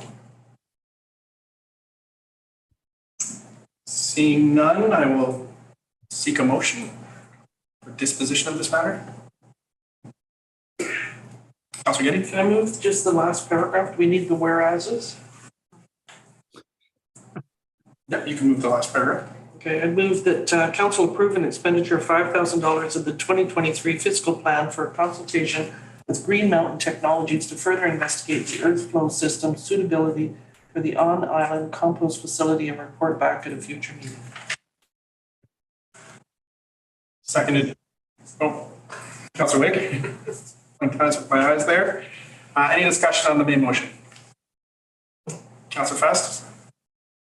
Just that I've been involved with this since 2015, this project, more involved actually in the earlier years, so that I remember looking at into this equipment, and I'm in support. I just had a thought about linking this so that it isn't linked directly to the fiscal plan per se, so that it's clear that the $5,000 expenditure could be executed without waiting for budget approval. Okay, I'll amend it. If I may, council approve an expenditure of $5,000 for a consultation and just leave out those in the 2023 fiscal plan, drop those words. Yeah, so strike, amendment to strike the words in the 2023 fiscal plan. Second. Straightforward, seconded by Councillor Fast. Any objections to adopting this by unanimous consent? Seeing none, the amendment carries. We're back to the main motion. Any discussion on the main motion? Seeing none, I will call the question. The motion is the recommendation that council approve an expenditure of $5,000 for a consultation with Green Mountain Technologies to further investigate the earth flow system's suitability for the on-island compost facility and report back at a future meeting. All in favor, raise your hand and say aye. Aye. Aye. Any opposed? Motion carries unanimously. Before proceeding with the next item of business, I will note that that would carry us over 3.25 hours as allotted in our section 4.2 of our procedure bylaw. It states that proceed after that time, we need a motion from council. How longer do we need? I'd like to make a motion to continue after a 5-minute break. Okay. Seconded by Councillor Wake. Any discussion? Seeing none, all in favor, raise your hand, say aye. Aye. Carries unanimously. So we are at recess for 5 minutes. Okay, back at 9:30. Setting time. How long are we going to go and come back? We've only got half an hour to get. There's an email, sure. How long we got correspondence? I think it could take us another hour.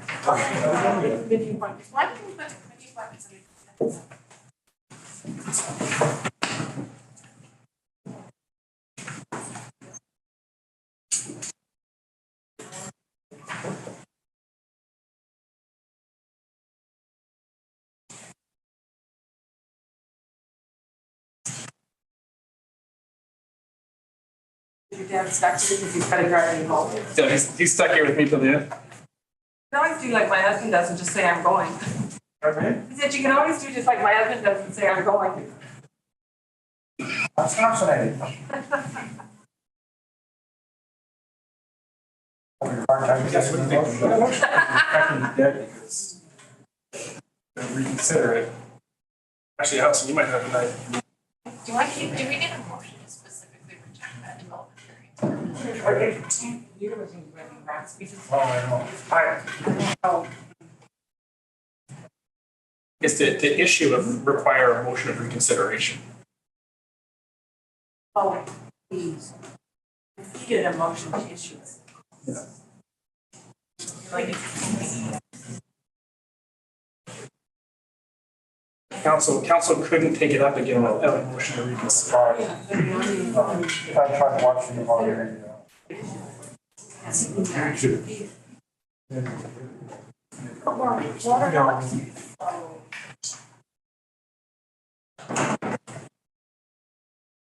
my glass.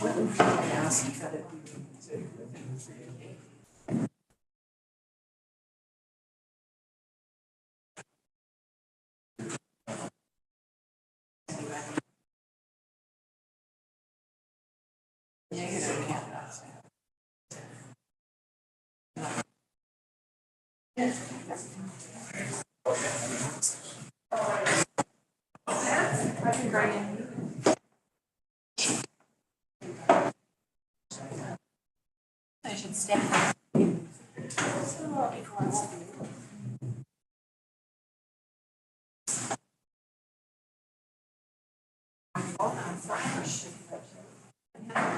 working, which is good.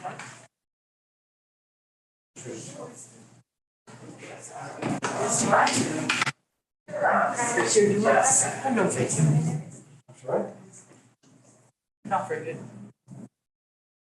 Did they go stale? No. Oh. They're just very plain.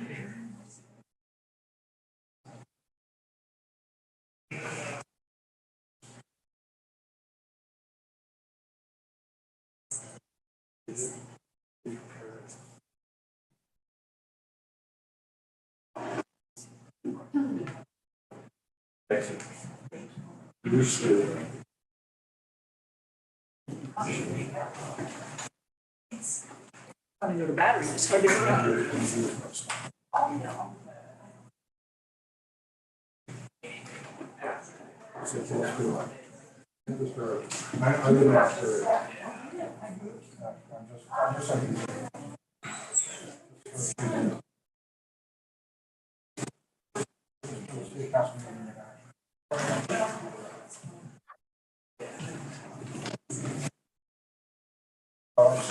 He's gonna ride home, so. She's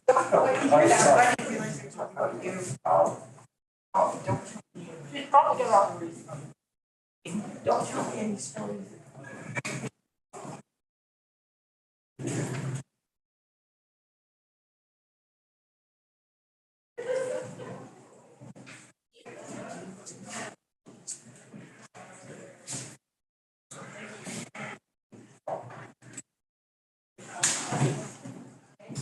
Oh, look at this.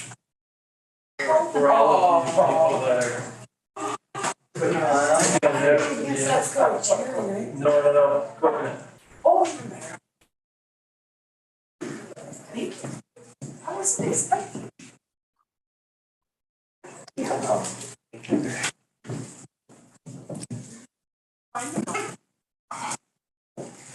Motion to recess.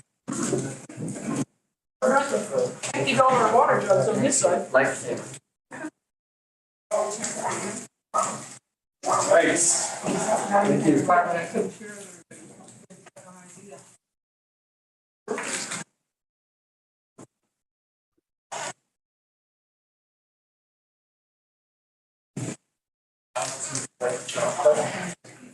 dark chocolate and that chocolate.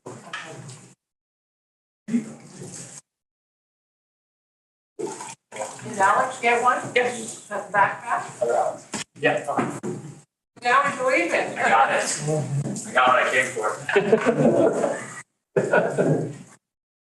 You have to save one page. Sorry.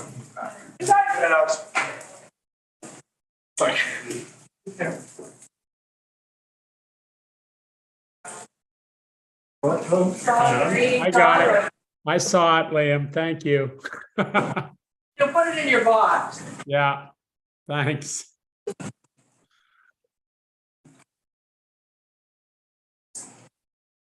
Okay, so I will call us back to order. We are reconvened our expert meetings. Moving on to item 8.5, consideration of a temporary use permit 2022-0191 for 1710 White South Drive. I will hand it off to our manager of planning. Thank you, Mayor Leonard. I have a presentation. It has some of the overview and background of the permit, so I'm aware of the time. So I'll speed through it. If council has questions, I'm happy to go into more depth. So this is the temporary use permit application located on Whitesdale Drive on the west side of Bowen Island for two subject properties at 1710 Whitesdale. The properties are zoned rural residential 1, but more pertinent to this application is a general prohibition in our land use bylaw for uses located partially or totally in a tent trailer. The land use bylaw has an exception that where a building permit has been issued for construction of a building, an owner may use one travel trailer or camper on a lot for temporary accommodation during construction for a period of up to 1 year. So for one trailer. And so we've received a temporary use permit application for up to 4 travel trailers located spanning across the 2 lots while a house construction is underway. So it's quite a large house construction. Will span multiple years and require multiple construction workers. So the official community plan has objectives and policies regarding temporary use permits. So most pertinent, objective 98 is to give consideration to temporary land use permits for short-term or seasonal uses. policy 235, where the municipality may consider issuing TUPs, provided they will not create an unacceptable negative impact upon the natural environment or the character of the neighborhood. So the TUP that is before you outlines a number of conditions that will be placed on that permit. So it would run for a period of up to 3 years or expire 1 month after the granting of any occupancy permit or interim occupancy permit on the land. The operation of the travel trailers would follow under the attached management plan. It would allow for up to 4 travel trailers.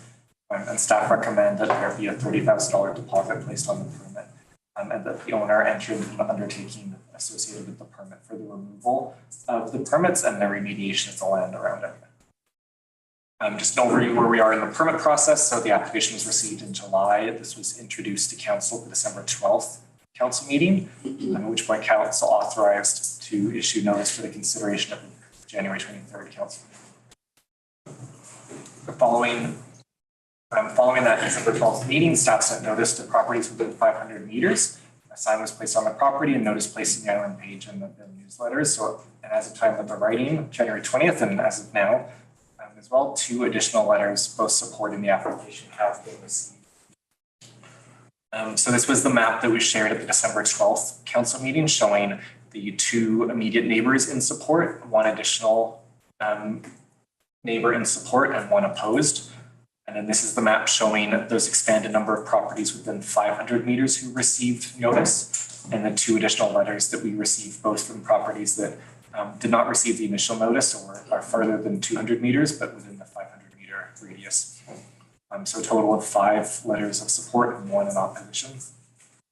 And the staff recommendation is that council issue the temporary use permit 2022-0191 for the temporary worker accommodation use for 1710 Whitesale Drive. Thank you. Thank you, Ms. Martin.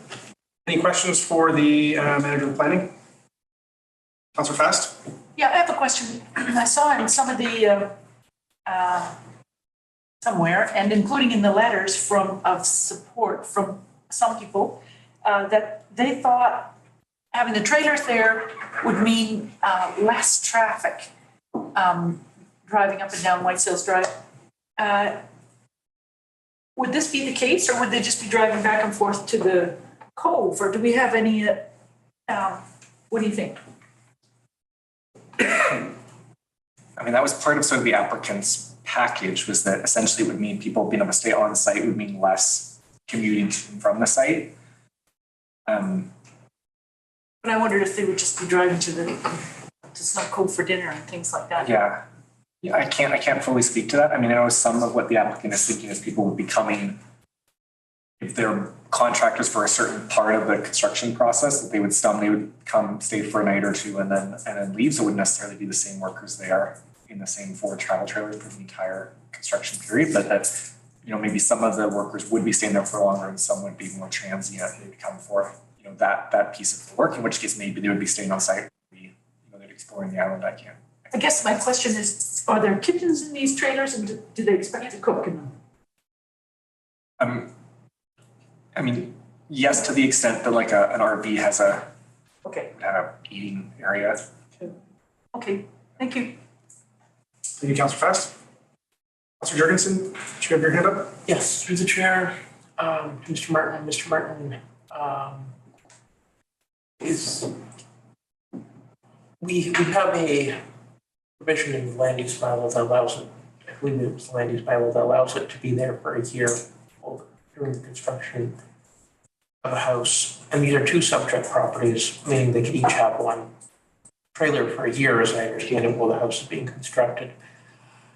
Is there sufficient evidence to support that something beyond, that this is something beyond a normal building project that would require the additional 2 trailers and the 2-year extension? So first of all, one of the property where the house is being constructed can have 1 trailer on it. The other property, the house is not being constructed there, could not have a trailer, so they'd be permitted 1 for a year. The permit has almost reached its 1-year period.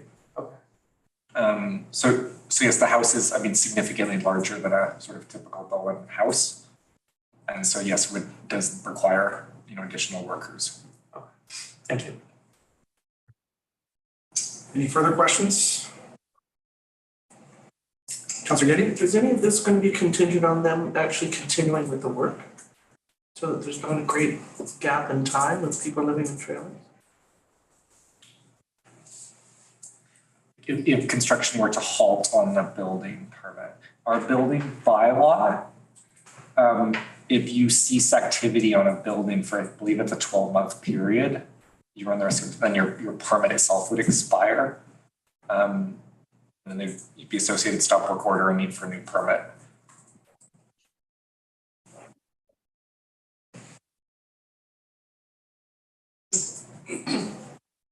Any other questions? Seeing none, I will look to council's disposition on the matter. Something made from last time.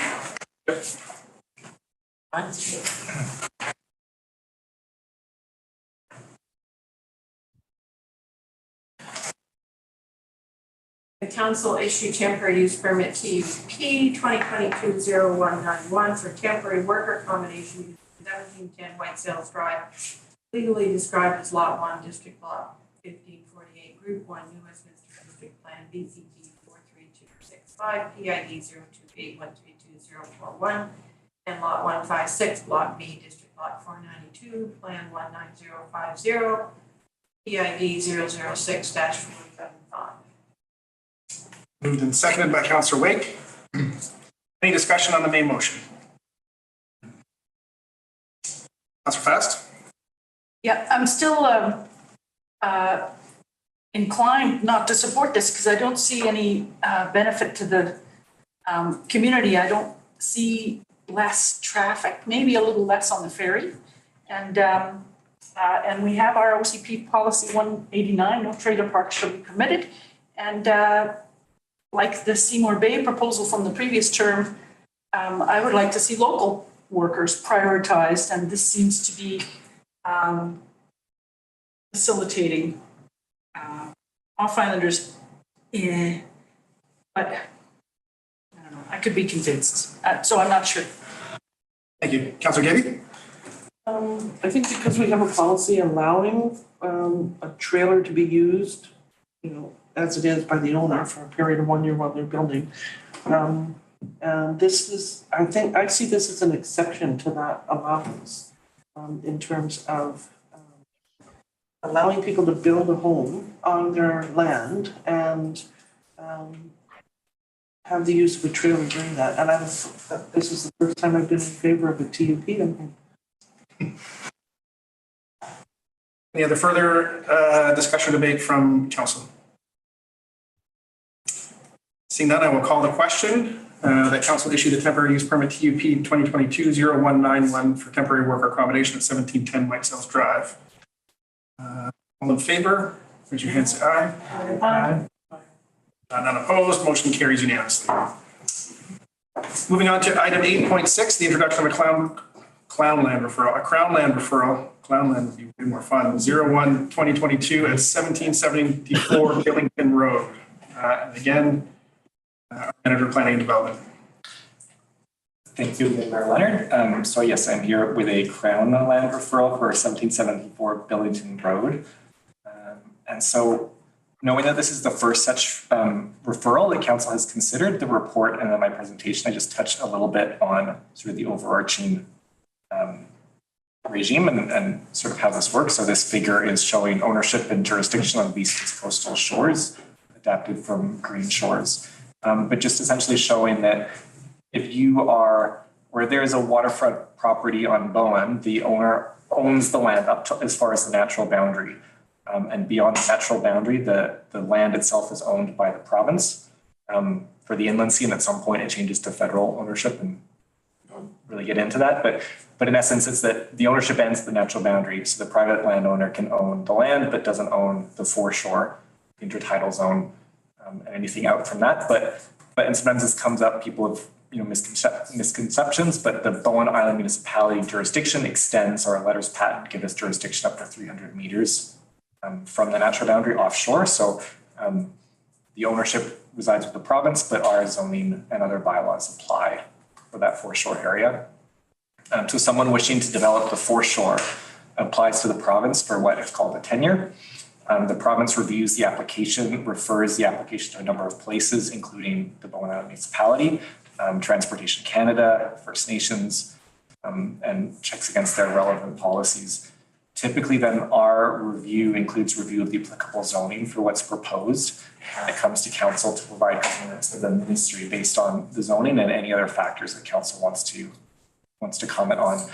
Once the tenure is issued, our bylaws require a building permit for any new dock construction. And just general note, applications that are under review can be viewed on the provincial website. I have the link there. The applications that are here for you today under the one referral are the only two that are open under the commenting open phase. There are three that are just shown there for interest that are basically they're commenting closed but awaiting decisions. So some of them came before council, 1 or 2 years ago, and the province still hasn't reached decision on them. And then as part of the application, the ministry advertises for and collects public comments on the application. So for this referral, the notice period is open until January 26th for the public to provide comment. And so they advertise, let's say, a scan of the notice that appeared in the Bowen Island Undercurrent. So with that background in mind, this referral is for 1774 Billington Road on the north shore of Bowen Island. For those not familiar, Billington Road is the strata road that continues essentially the extension of Woods Road, which can be reached down Mount Gardner Road and then Woods Road and Billington Road right on the far northern shore of Bowen Island. It is zoned rural residential 1, but of relevance to this referral is that it's in the foreshore is in the water general 1 zone, which is the general zone for almost all of the foreshore area off Bowen Island, with a few notable exceptions, but the water general 1 zone allows for a private mortgage facility as a principal use, allows accessory uses to the principal use, has regulations about setbacks. So we require setbacks from lot lines, setbacks from other private mortgage facilities, setbacks from property lines or property line projections, and setbacks from a public beach access. And then the zone has a number of conditions of use. So it says the private mortgage facility needs to be accessory to upland residential use only. You're allowed a maximum of 1 per lot. They have conditions that a private mortgage facility not divide a beach, not impede pedestrian access, not limit or restrict public use of the beach, not negatively impact the grass meadows, beds or patches, or impact kelp beds, clam beds, mussel beds. There's a maximum area of the facility, the private mortgage facility, maximum width of gangway, length of gangway. Okay. So the 1774 Billington Road, as I said, is a bareland strata lot on the north side of Bowen Island. There's a small beach area on the site at the eastern edge of the property, about 80 meters from the proposed dock location. This is showing the current stairs down to the water and the concrete pad. This is the ortho photo, so the proposed dock site in the yellow area and the beach area that we've noted on the red circle, and just measuring there about 80 meters from the dock site to the beach. This image is a little harder to see, but just the contour lines of the property. So the area where the dock is quite a steep bank coming down. And so we've received, as I had, it's a little unusual in terms of our normal applications that we receive. This one is for 2 separate applications. So one that's application file 2412584 for an existing concrete pad, and then application 2412583 for a proposed facility. So the concrete pad application is for an existing concrete pad that straddles the lot line. So I have here, and in the report was a photo taken by our building inspector on a site visit. So the staff recommendation regarding the concrete pad is that it does not conform to the land use bylaw requirements. So it's not a permitted structure that's allowed in the water general 1 zone. It doesn't require setbacks from lot lines. So it's driving the lot line is higher than we would permit on the land side. It's larger and higher than we would permit within the setback to the sea. And then the water side, again, we would not permit the structure. BIM, as noted in the report, BIM has previously notified the province of this violation. seeking its removal and have notified the owner of the need for its removal. So staff recommend council should recommend the rejection of the application for tenure for this concrete pad. The second referral relates to the private moorage facility. So it's shown here. In essence, the moorage facility itself is a short gangway ramp leading down to a float. So the gangway and the float conform to our land use bylaw requirements for the width of the gangway, the length of the gangway, the size of the float. But the report notes that there are noted non-compliant structures located on the foreshore, so that concrete deck. So staff recommend the council motion be to recommend that existing non-conforming structures be removed prior to any final decision on application file 2412583. So that's the full recommendation that's in the report, but I'll open for any questions at this point. Any questions, Councillor Fast and Councillor Jurgensen, Councillor Diddy in that order? Thank you. I'm wondering, Daniel, if the the motion at the very end there, if it could be clearer when it says existing non-conforming structures be removed prior to a final decision by Bowen Island Municipality on application file number, because it's the way it reads, it sort of sounds like the province could go ahead. We weren't making any recommendation on that. Or should it say recommendation by Bowen Island Municipality on application file? I guess that would depend on council's intent. I think I had been thinking of it as, yes, that this would be for the province. You'd be indicating to the province that the province not make a decision until the deck the concrete pad is removed. But if the desire of council is no, we want to see it removed and then referred again to the municipality, maybe that should be explicitly said in that. This is my clarification question, is you're wanting to sort of do it all at once, get rid of the concrete pad and then over to you. Yeah. That's kind of what you're saying? Yeah. Okay, thank you for the clarification. Councillor Jurgensen? Yes, is there an understanding as to who the ownership is of this property? Is it private citizen ownership, or is it corporation? It's owned by a citizen, yeah, and their name is listed in the application documents. Thank you. Councillor Getty? If you can go back a slide, so is the non-compliant structures located on the foreshore the same on this application as the previous? So it's that big concrete? Is that concrete? Yes. Thank you. Any further questions from council? Just wanted to clarify that, the last paragraph, so it's not a decision by the province, like you want them to come back to us and we're gonna say we don't have any objections, we do have objections once the concrete pad's removed? Because you haven't covered off objections or non-objections in that second set of motion words. You're right. I don't explicitly say, that the municipality has no other objections.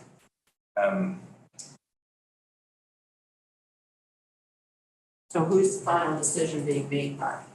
Right. So the way I have written the recommendation is to provide this comment to the province, expecting them not to issue it until the existing, essentially the concrete pad is removed, at which point I think I'd be saying we're comfortable with it moving forward.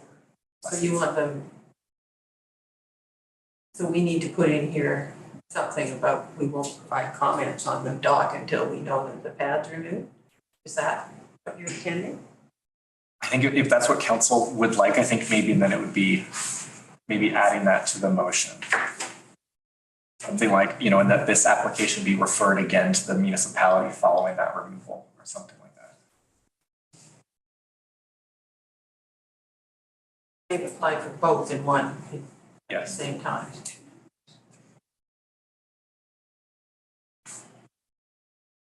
Any further questions, Councillor Morse? No, I'm just trying to figure out how to change the wording. Okay. Councillor Getty? I understood that there was a referendum and we tried to do that. Somebody put the dock application in for, is it Ecclestone? There was a province had put in some sort of a moratorium on docks and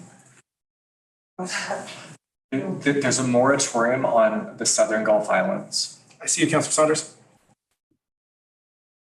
Sorry, I'm just letting you know. So it didn't, when that decision was announced, it didn't extend to Bowen Island. I was interested to see on that website that they haven't reached a decision on Eccleston. Councillor Saunders.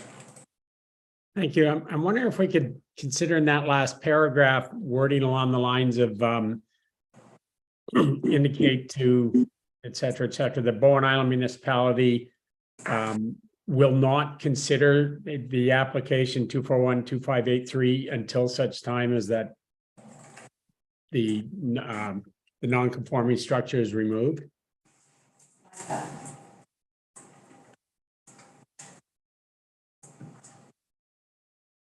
It feels like we're coming up to the making of a motion. Does any councillor members like to take a shot at it with alternate wording, or as recommended? Councillor Jurgensen? I just moved the first one to reject. And then clear that out of the way. Sure, we could move the first one as it is and then amend it, or we could. First one's, you're talking about the one to reject. Can we sever them? So you're looking at severing the recommendation? Yep. The two? Yep. Yes. Okay. Yep. Any objection to severing the two motions? Seeing none, they're severed. So the first recommendation is moved where by Councillor Jurgens, whereas Bowen Island Municipality received a referral for Crown Land application file number 241-2584 located at Strata, Lot 5, District Lot 2958, Group 1, New West. District Strata Plan BCS 4476 in relation to an existing concrete pad, whereas the concrete pad does not conform to land use bylaw regulations. Therefore, be it resolved that council directs staff to indicate to the ministry that Bowen Island Municipality recommends rejection of application file 241-2584. Second, Councillor Wake. Any discussion on the motion? Any discussion? Seeing none, I'll call the question. All in favor, raise your hand, say aye. Aye. Aye. Carries unanimously. Okay, the next recommendation, whereas Bowen Island Municipality has received a referral from the Ministry for Crown Land application file 241-2583 located at Strata Lot 5, District Lot 2958, Group 1, New Westminster District Strata Plan BCS 4476 for a proposed private moorage, whereas there are noted non-compliant structures located on the foreshore. Therefore, be it resolved that council directs staff to indicate to the ministry that Bowen Island Municipality recommend that existing non-conforming structures be removed prior to a final decision on application file number 241-2583. Is that also considered seconded by Councillor Wake, or? Can we change that last part? We would need to get it seconded and then we can look at an amendment. Or could you just add at the end, and that this application be referred again to Bowen Island Municipality once the concrete pad is removed, which I think is what John said. The motion needs to be seconded before amendments are made to it. Seconded by Councillor Jurgensen. Discussion on the motion or amendments. Councillor Saunders. Thank you. I'd like to move that we amend the final paragraph of that motion. Therefore, be it resolved that council directs staff to indicate to MFLNRORD that Bowen Island Municipality will not consider application file number 241-2583 until such time as the noted non-conforming structure is removed.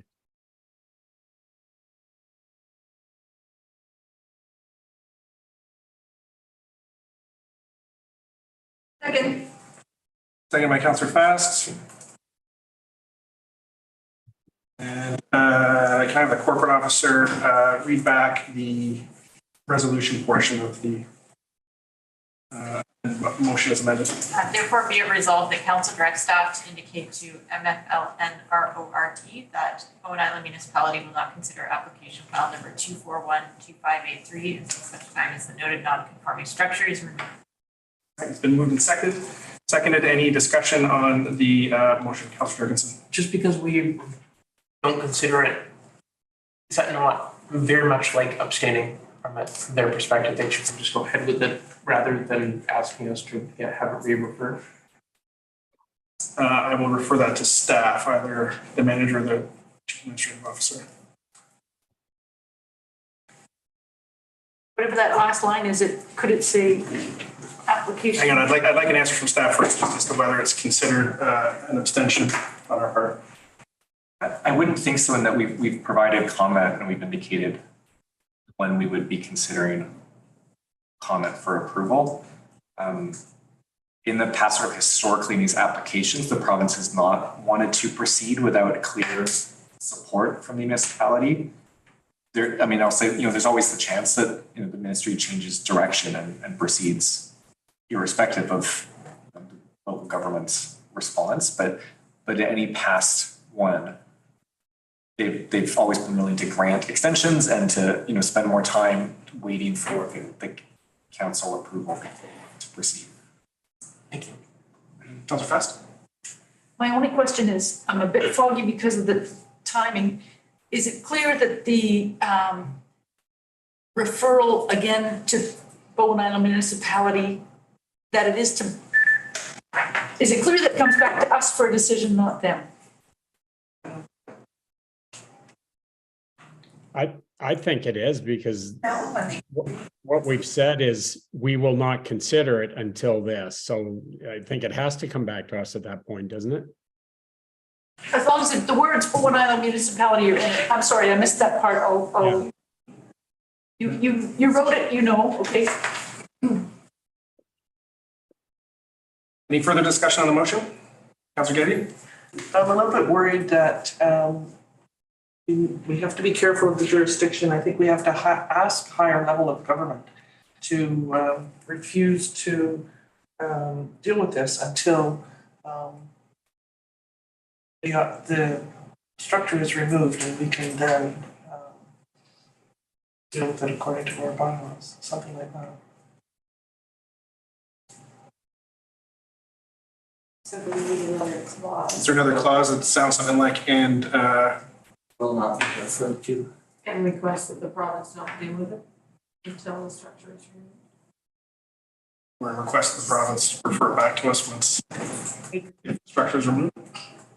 Isn't that what it says? John's got his hand up. Councillor Saunders? It's a question for Mr. Martin.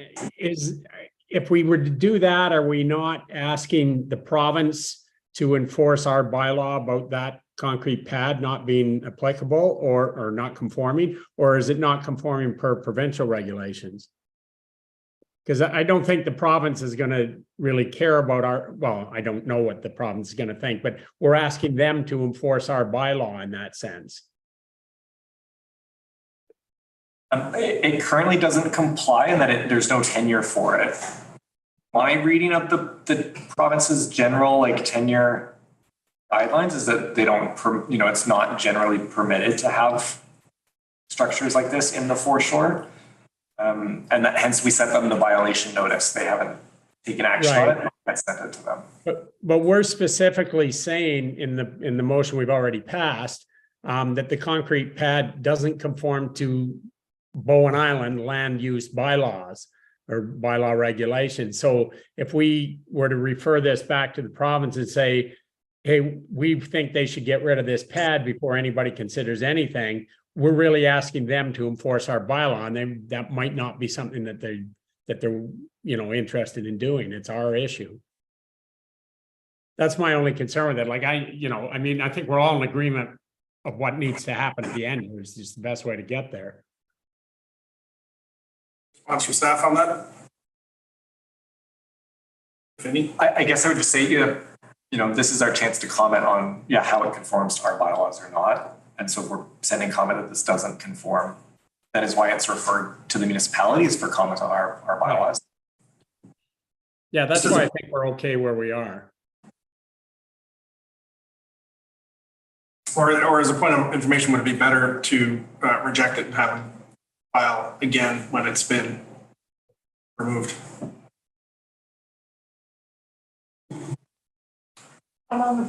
Any thoughts on that to the manager?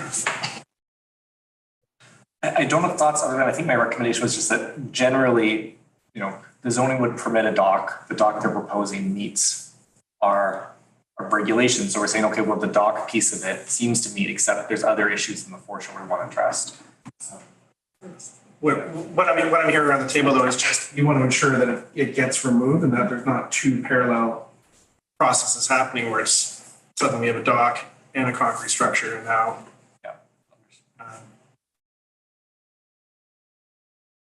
I just want to get a sense of whether it makes sense to just reject it outright and have them refile, or I think or handle it as it is. if I may, I think what is we're being asked as to whether or not the the application conforms with our bylaws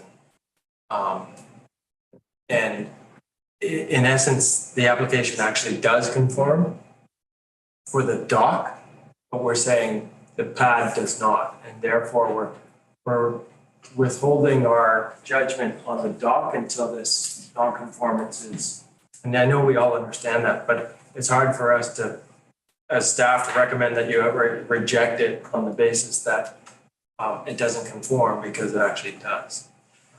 So there's no reason why council couldn't just say, no, we're going to reject it on that basis, and we can go back to the province with that, but that's not what staff would recommend. And that's not what the province asked for recommendation. Councillor Lake. I think what we're trying to say here is the application stops until you remove that. And we aren't saying that. So that's what the words have to say. The application, will not proceed. Councillor Fast? A question for the planner. How long has the property owner been notified that the concrete pad is out of alignment with our land use bylaw? And if so, how long ago? So yes, I believe the report includes an email from the building inspector, which would not have been the first instance of communication on it, but I apologize, I don't have it open. That's okay. The second, but but is aware of it, yes. So they haven't done anything about it yet. Here it is again. Can I hear the motion again? The last part? Yes, therefore be it resolved, the council directs staff to indicate to MFL and RORD that Bowen Island Municipality will not consider application file number 2412583 until such time as the noted non-conforming structure is removed. Thank you. Yeah, I'm fine with that. It does say Bowen Island Municipality in it. That's great. We didn't have the application number in there. It's in the whereas. Yep, it's in there. It's not the application file number. 2019. Is there any further discussion on the motion? Seeing none? We just have a question about the file number, the application number. What is that? Councillor Getty has a different one up on her screen. No. It's a different number? No, this was the date of the violation. Oh, sorry. That was a date. Never mind. I'm ready to vote. Just for clarification to Councillor Fast's question, the owner was notified in July 2021 of the non-conformance of the concrete structure and asked for it. And that was when they were first notified that it needed to be removed. And there's been a fair bit of communication and awareness about it. So. Thank you. Okay, calling the question. Let's have the motion, the end of the whereas read one more time for everybody's clarity at this late hour. And therefore be it resolved that council directs staff to indicate to MFL and RORD that Bowen Island Municipality will not consider application file number 2412583 until such time as the noted non-conforming structure is removed. Thank you. All in favor, raise your hand, say aye. Aye. Aye. Okay, carries unanimously. Thank you. Item 8.7, we have our CAO update.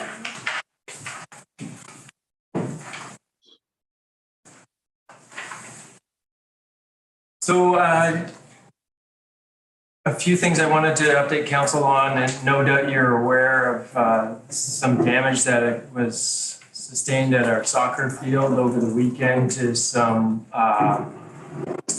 really unfortunate behavior of some individual that decided to go for a joyride with their vehicle on a soccer field.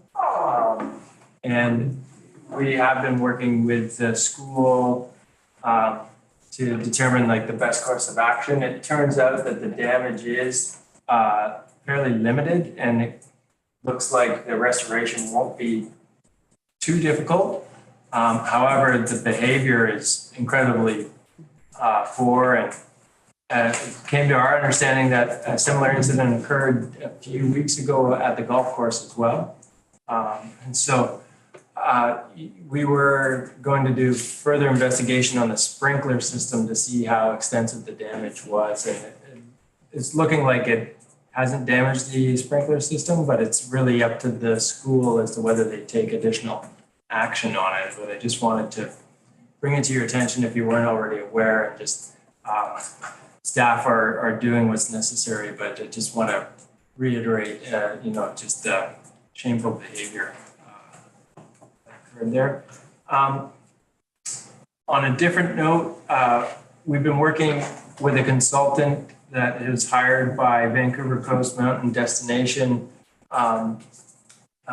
Development Strategy Group, and we've been working on this. Basically, it's a community-based destination development and management implementation guide, and they've got a draft of this guide that we worked with Tourism Bowen Island reviewing it, and we're going to have the consultant actually come to council and present the actual draft in probably the second meeting in February. So just wanting to give you a heads up of that. I think it looks it looks really good from local government's perspective in helping map the engagement and partnerships with tourism entities like Tourism Bowen. And so I think it's actually going to dovetail quite nicely with the work that we heard about Tourism Bowen will be undertaking as well. So there's a fair bit of work underway around tourism. And the nice thing with this guide is that like Tourism Bowen was saying tonight, it's not all about attraction, but more about management. And so look forward to sharing more about that with you soon. Capital project update. I don't have much new news on any of the significant projects of the multi-use path, the wastewater treatment plant, or the drinking water treatment plant. They're all moving forward at their slow paces towards their completion. The multi-use path, though, we are just waiting for funding announcements. So we're not really pursuing any additional work on that at this time. The library cultural corner as well is really just has some landscaping work that needs to be finished up. And the community center is starting to pick up some speed now that we're getting into the vertical element of the project. And so, I mean, you will see it going by the building site there. One element of concern is that the building, the project super is actually leaving the project because he's been committed to another project on the island. And so it's really unfortunate because Simon Fowler, who's the project super, has been great. And it's good to have a project super who lives on the island, is committed to it. They haven't finalized the selection of the new super, but we're fingers crossed. And Simon has committed to staying on an as-needed on-call basis during transition, which is great. I wanted to provide a very brief update of the Davies Orchard project. It's not for me to update projects that are managed by another entity, in this case Metro Parks, but there's some concerns and questions coming from the community because there's some activity happening on that project. The project has really just begun the initial stages of protecting the trees and vegetation in and around the area. So you'll see that type of protection fencing going up, but no work has commenced or is scheduled to commence right away on the actual structures themselves. We should get a more thorough update from Metro Vancouver this week, which I'll share with all of you, and we can look to share it more publicly as well. But essentially, the contractor that they've secured for the project is an on-island contractor, but it's not been finalized, so they've not been able to share the name yet, and so they're very close to finalizing that. There were some questions about whether or not the project had adequate expertise around heritage restoration, and I've been assured that the plan was informed by an architect who has expertise in this area, who's also a professor at UBC, and that architect will be overseeing the project through construction as well. But again, I think I will wait to get more details from Metro themselves to be able to provide us with a better update to the community. And then I've got an interesting update about the Cape Roger Curtis project. Metro Parks rezoning application has been formally submitted. And we just received it at the end of last week. And so it'll be referred out internally to departments in the municipality for initial responses back to Metro. And we'll be then bringing that forward to council in a near future council date, seeking council's direction to refer it out to various committees and to the general public, as well as a recommendation to refer it to committee of the whole of council to discuss the application and the initial responses that we get from the internal departments and any other initial comments that we've been receiving. And they've assured us that within that package, which I have not been able to get through it all yet, that there will be a more detailed engagement strategy. And again, we'll share that with you as soon as possible. And I just want to reiterate that through the normal rezoning application process, there would be several opportunities for public engagement, and there'll be several touch points for council to make comments on the rezoning application.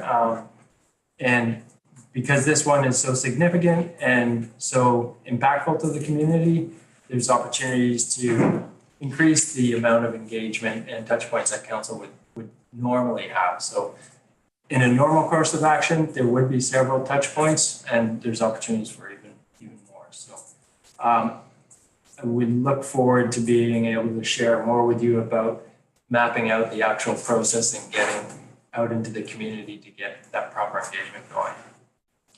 And that is it for my update. That's awesome. Thank you. Any questions for the CAO? Seeing none, moving on to section 9, correspondence.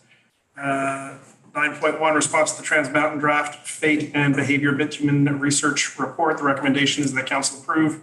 The letter of response to Trans Mountain is attached in the agenda of the January 23rd, 2023 council meeting.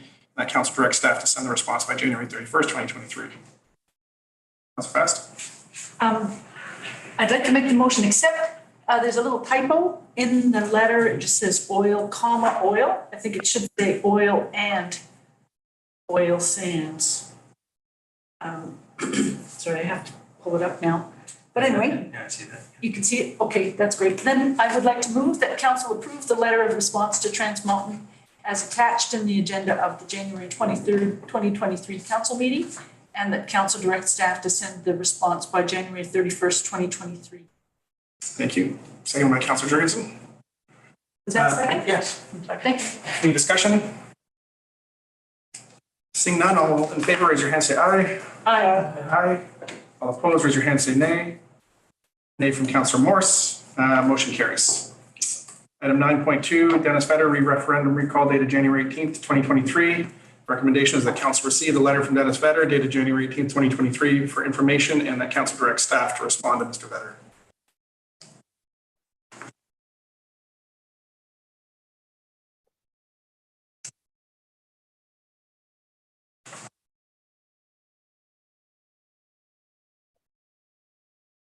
Disposition on this one? I'll move that council receive the letter from Dennis Vetter dated January the 18th, 2023 for information. Council directs staff to respond to Mr. Vetter. Second. Second by Councillor Saunders. Any discussion on the motion? So if I may, yes. I have reached out to Mr. Vetter. Mr. Vetter and I have a good rapport, and we have talked about trying to get together to discuss his letter and his concerns, and so I just wanted to put that on the table as well to make sure council was aware of that. Thank you. Councillor Wick. Question for the CAO. Are you aware of John O'Donnell's suggestion that we pursue the sharing agreement for the second go around without the baggage of looking at the review of the past, but just looking forward? And would that possibly help us resolve Mr. Vetter's concerns? I'm not aware of Mr. O'Donnell's recommendation, but I don't know. I can't speak for Mr. Vetter whether it would resolve his concerns. I really have no idea.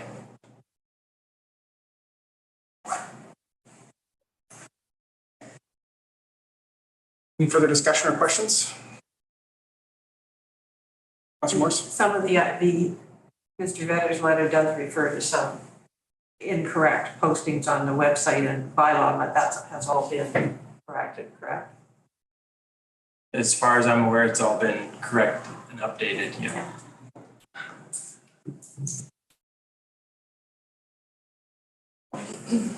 Any further discussion?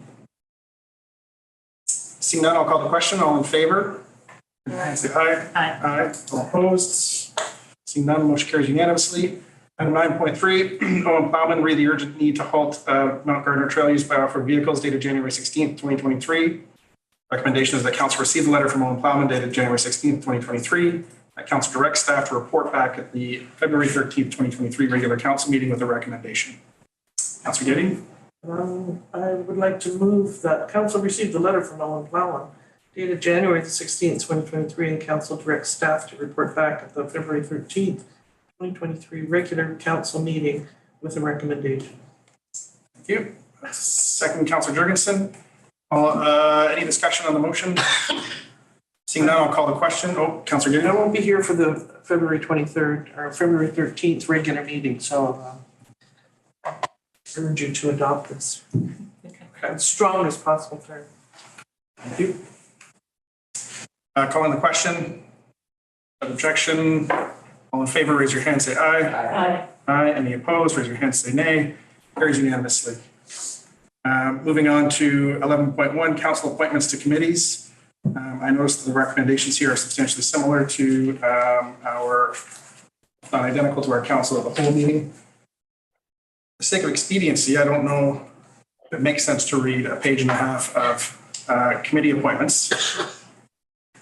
I might recommend that someone make the motion for the recommendation as stated in the agenda. I'll make that motion. So moved by Councillor Saunders, seconded by Councillor Morse.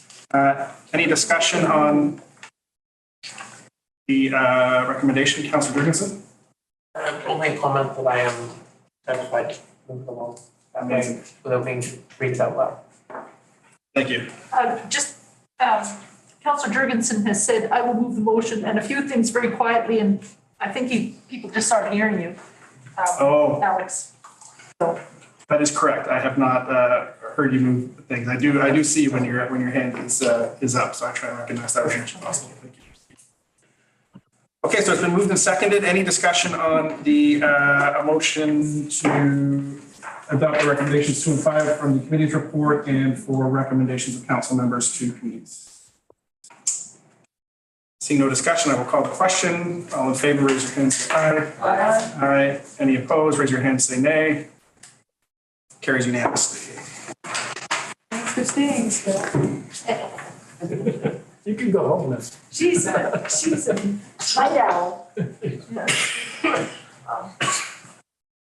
Item 11.2, update to council on Metro Vancouver business. I did attend the Climate Action Committee meeting. It was really productive, really interesting, lots of conversation or a presentation on Metro's climate action strategy moving forward. A lot on air quality, a lot that affected urban environments, and there were questions related to, what does it mean for municipalities outside the urban containment zone, but ultimately it was a fairly general presentation. But it does look like a good group on there. I'm looking forward to participating in that more. There is the next meetings are really coming up in the next couple of weeks, so we'll have a more substantial update for you then. Yes, Councilor. I have a question. Can you remind us which committees you're on? I am on the Climate Action Committee, the Mayor's Committee, the Electoral Area Committee, and the Regional Parks Committee. Good. Okay, thank you. Thank you. Item 11.3, update on council on regional ferry advocacy. So I've started reaching out to mayors. There is, seems like substantial issues regarding BC ferries within the region. I had a conversation with our MLA about ferries this morning, who was very curious about the outcome of the Green Line presentations and what we're thinking about passenger ferries. The CAO, myself, and the head of our Transportation Advisory Committee sat in on a call with the Executive Director of Community Relations and one of their directors as well. And it felt like an initial call. It was somewhat fruitful in that it established a line of communication between us and BC Ferries, particularly for what emergency communication will look like in the future and light emergency when, half day the ferries get canceled and what the implications are. BC Ferries themselves are in a major reorg right now with the new CEO, and it does appear like they're looking at collective bargaining early, was the last I read. Anything to add to that meeting? Well, I do look forward to getting more clarity though on lines of communication. So yeah.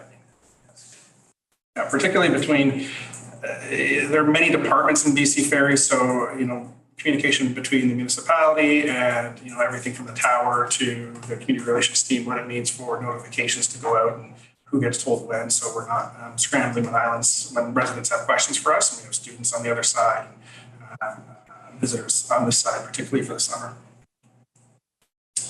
Moving on to item 11.4, update to Council on Islands Trust business.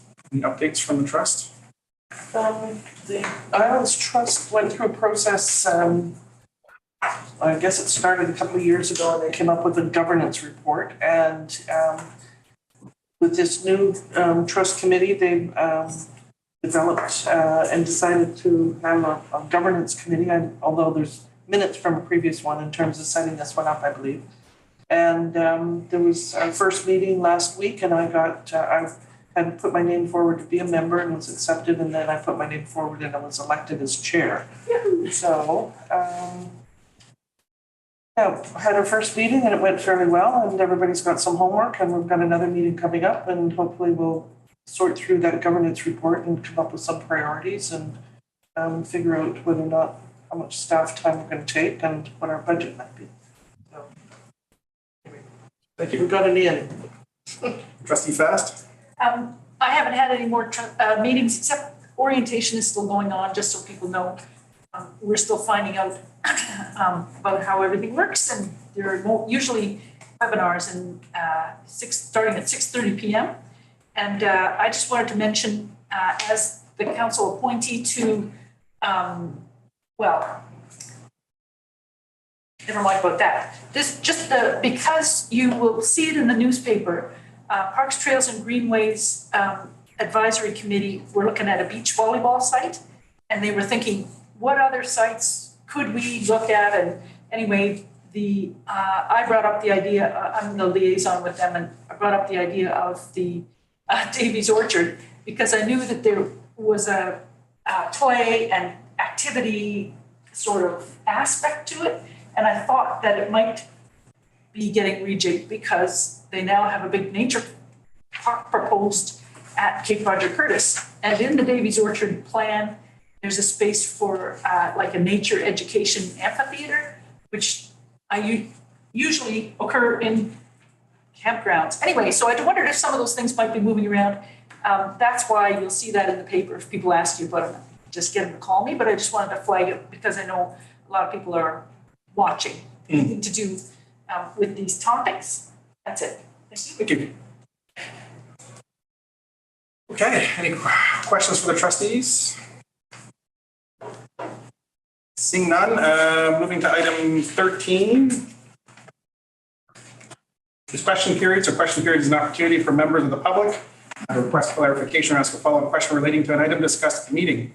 Questions must relate to an item on the agenda and be directed to the mayor. Questions are limited to 2 questions per speaker and must not exceed 3 minutes total. Anyone who wishes to ask a question online or in person.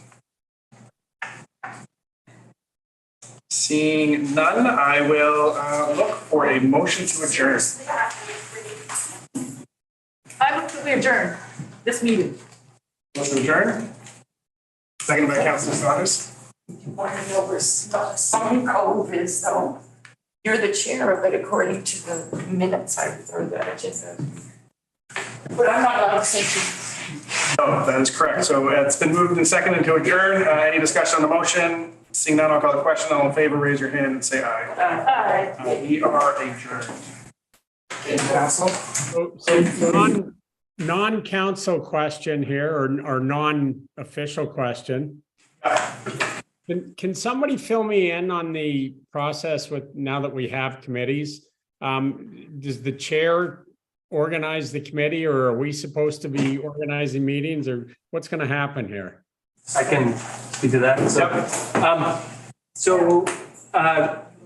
The chair can always call a committee meeting if they feel it's necessary, but Steph will be, now that it's all formalized, and Steph will be reaching out to all of them to start setting up meetings to get them rolling. And then there are a few committees where there may be some membership needed, so she'll be canvassing for membership as well. And so they'll all start to get rolling. And if you feel that a committee needs to meet to discuss something, you can always talk with the chair about it too, and or bring it up here at council and see that kind of direction as well. Okay, thank you. Just a question. So we did it differently today. This meeting was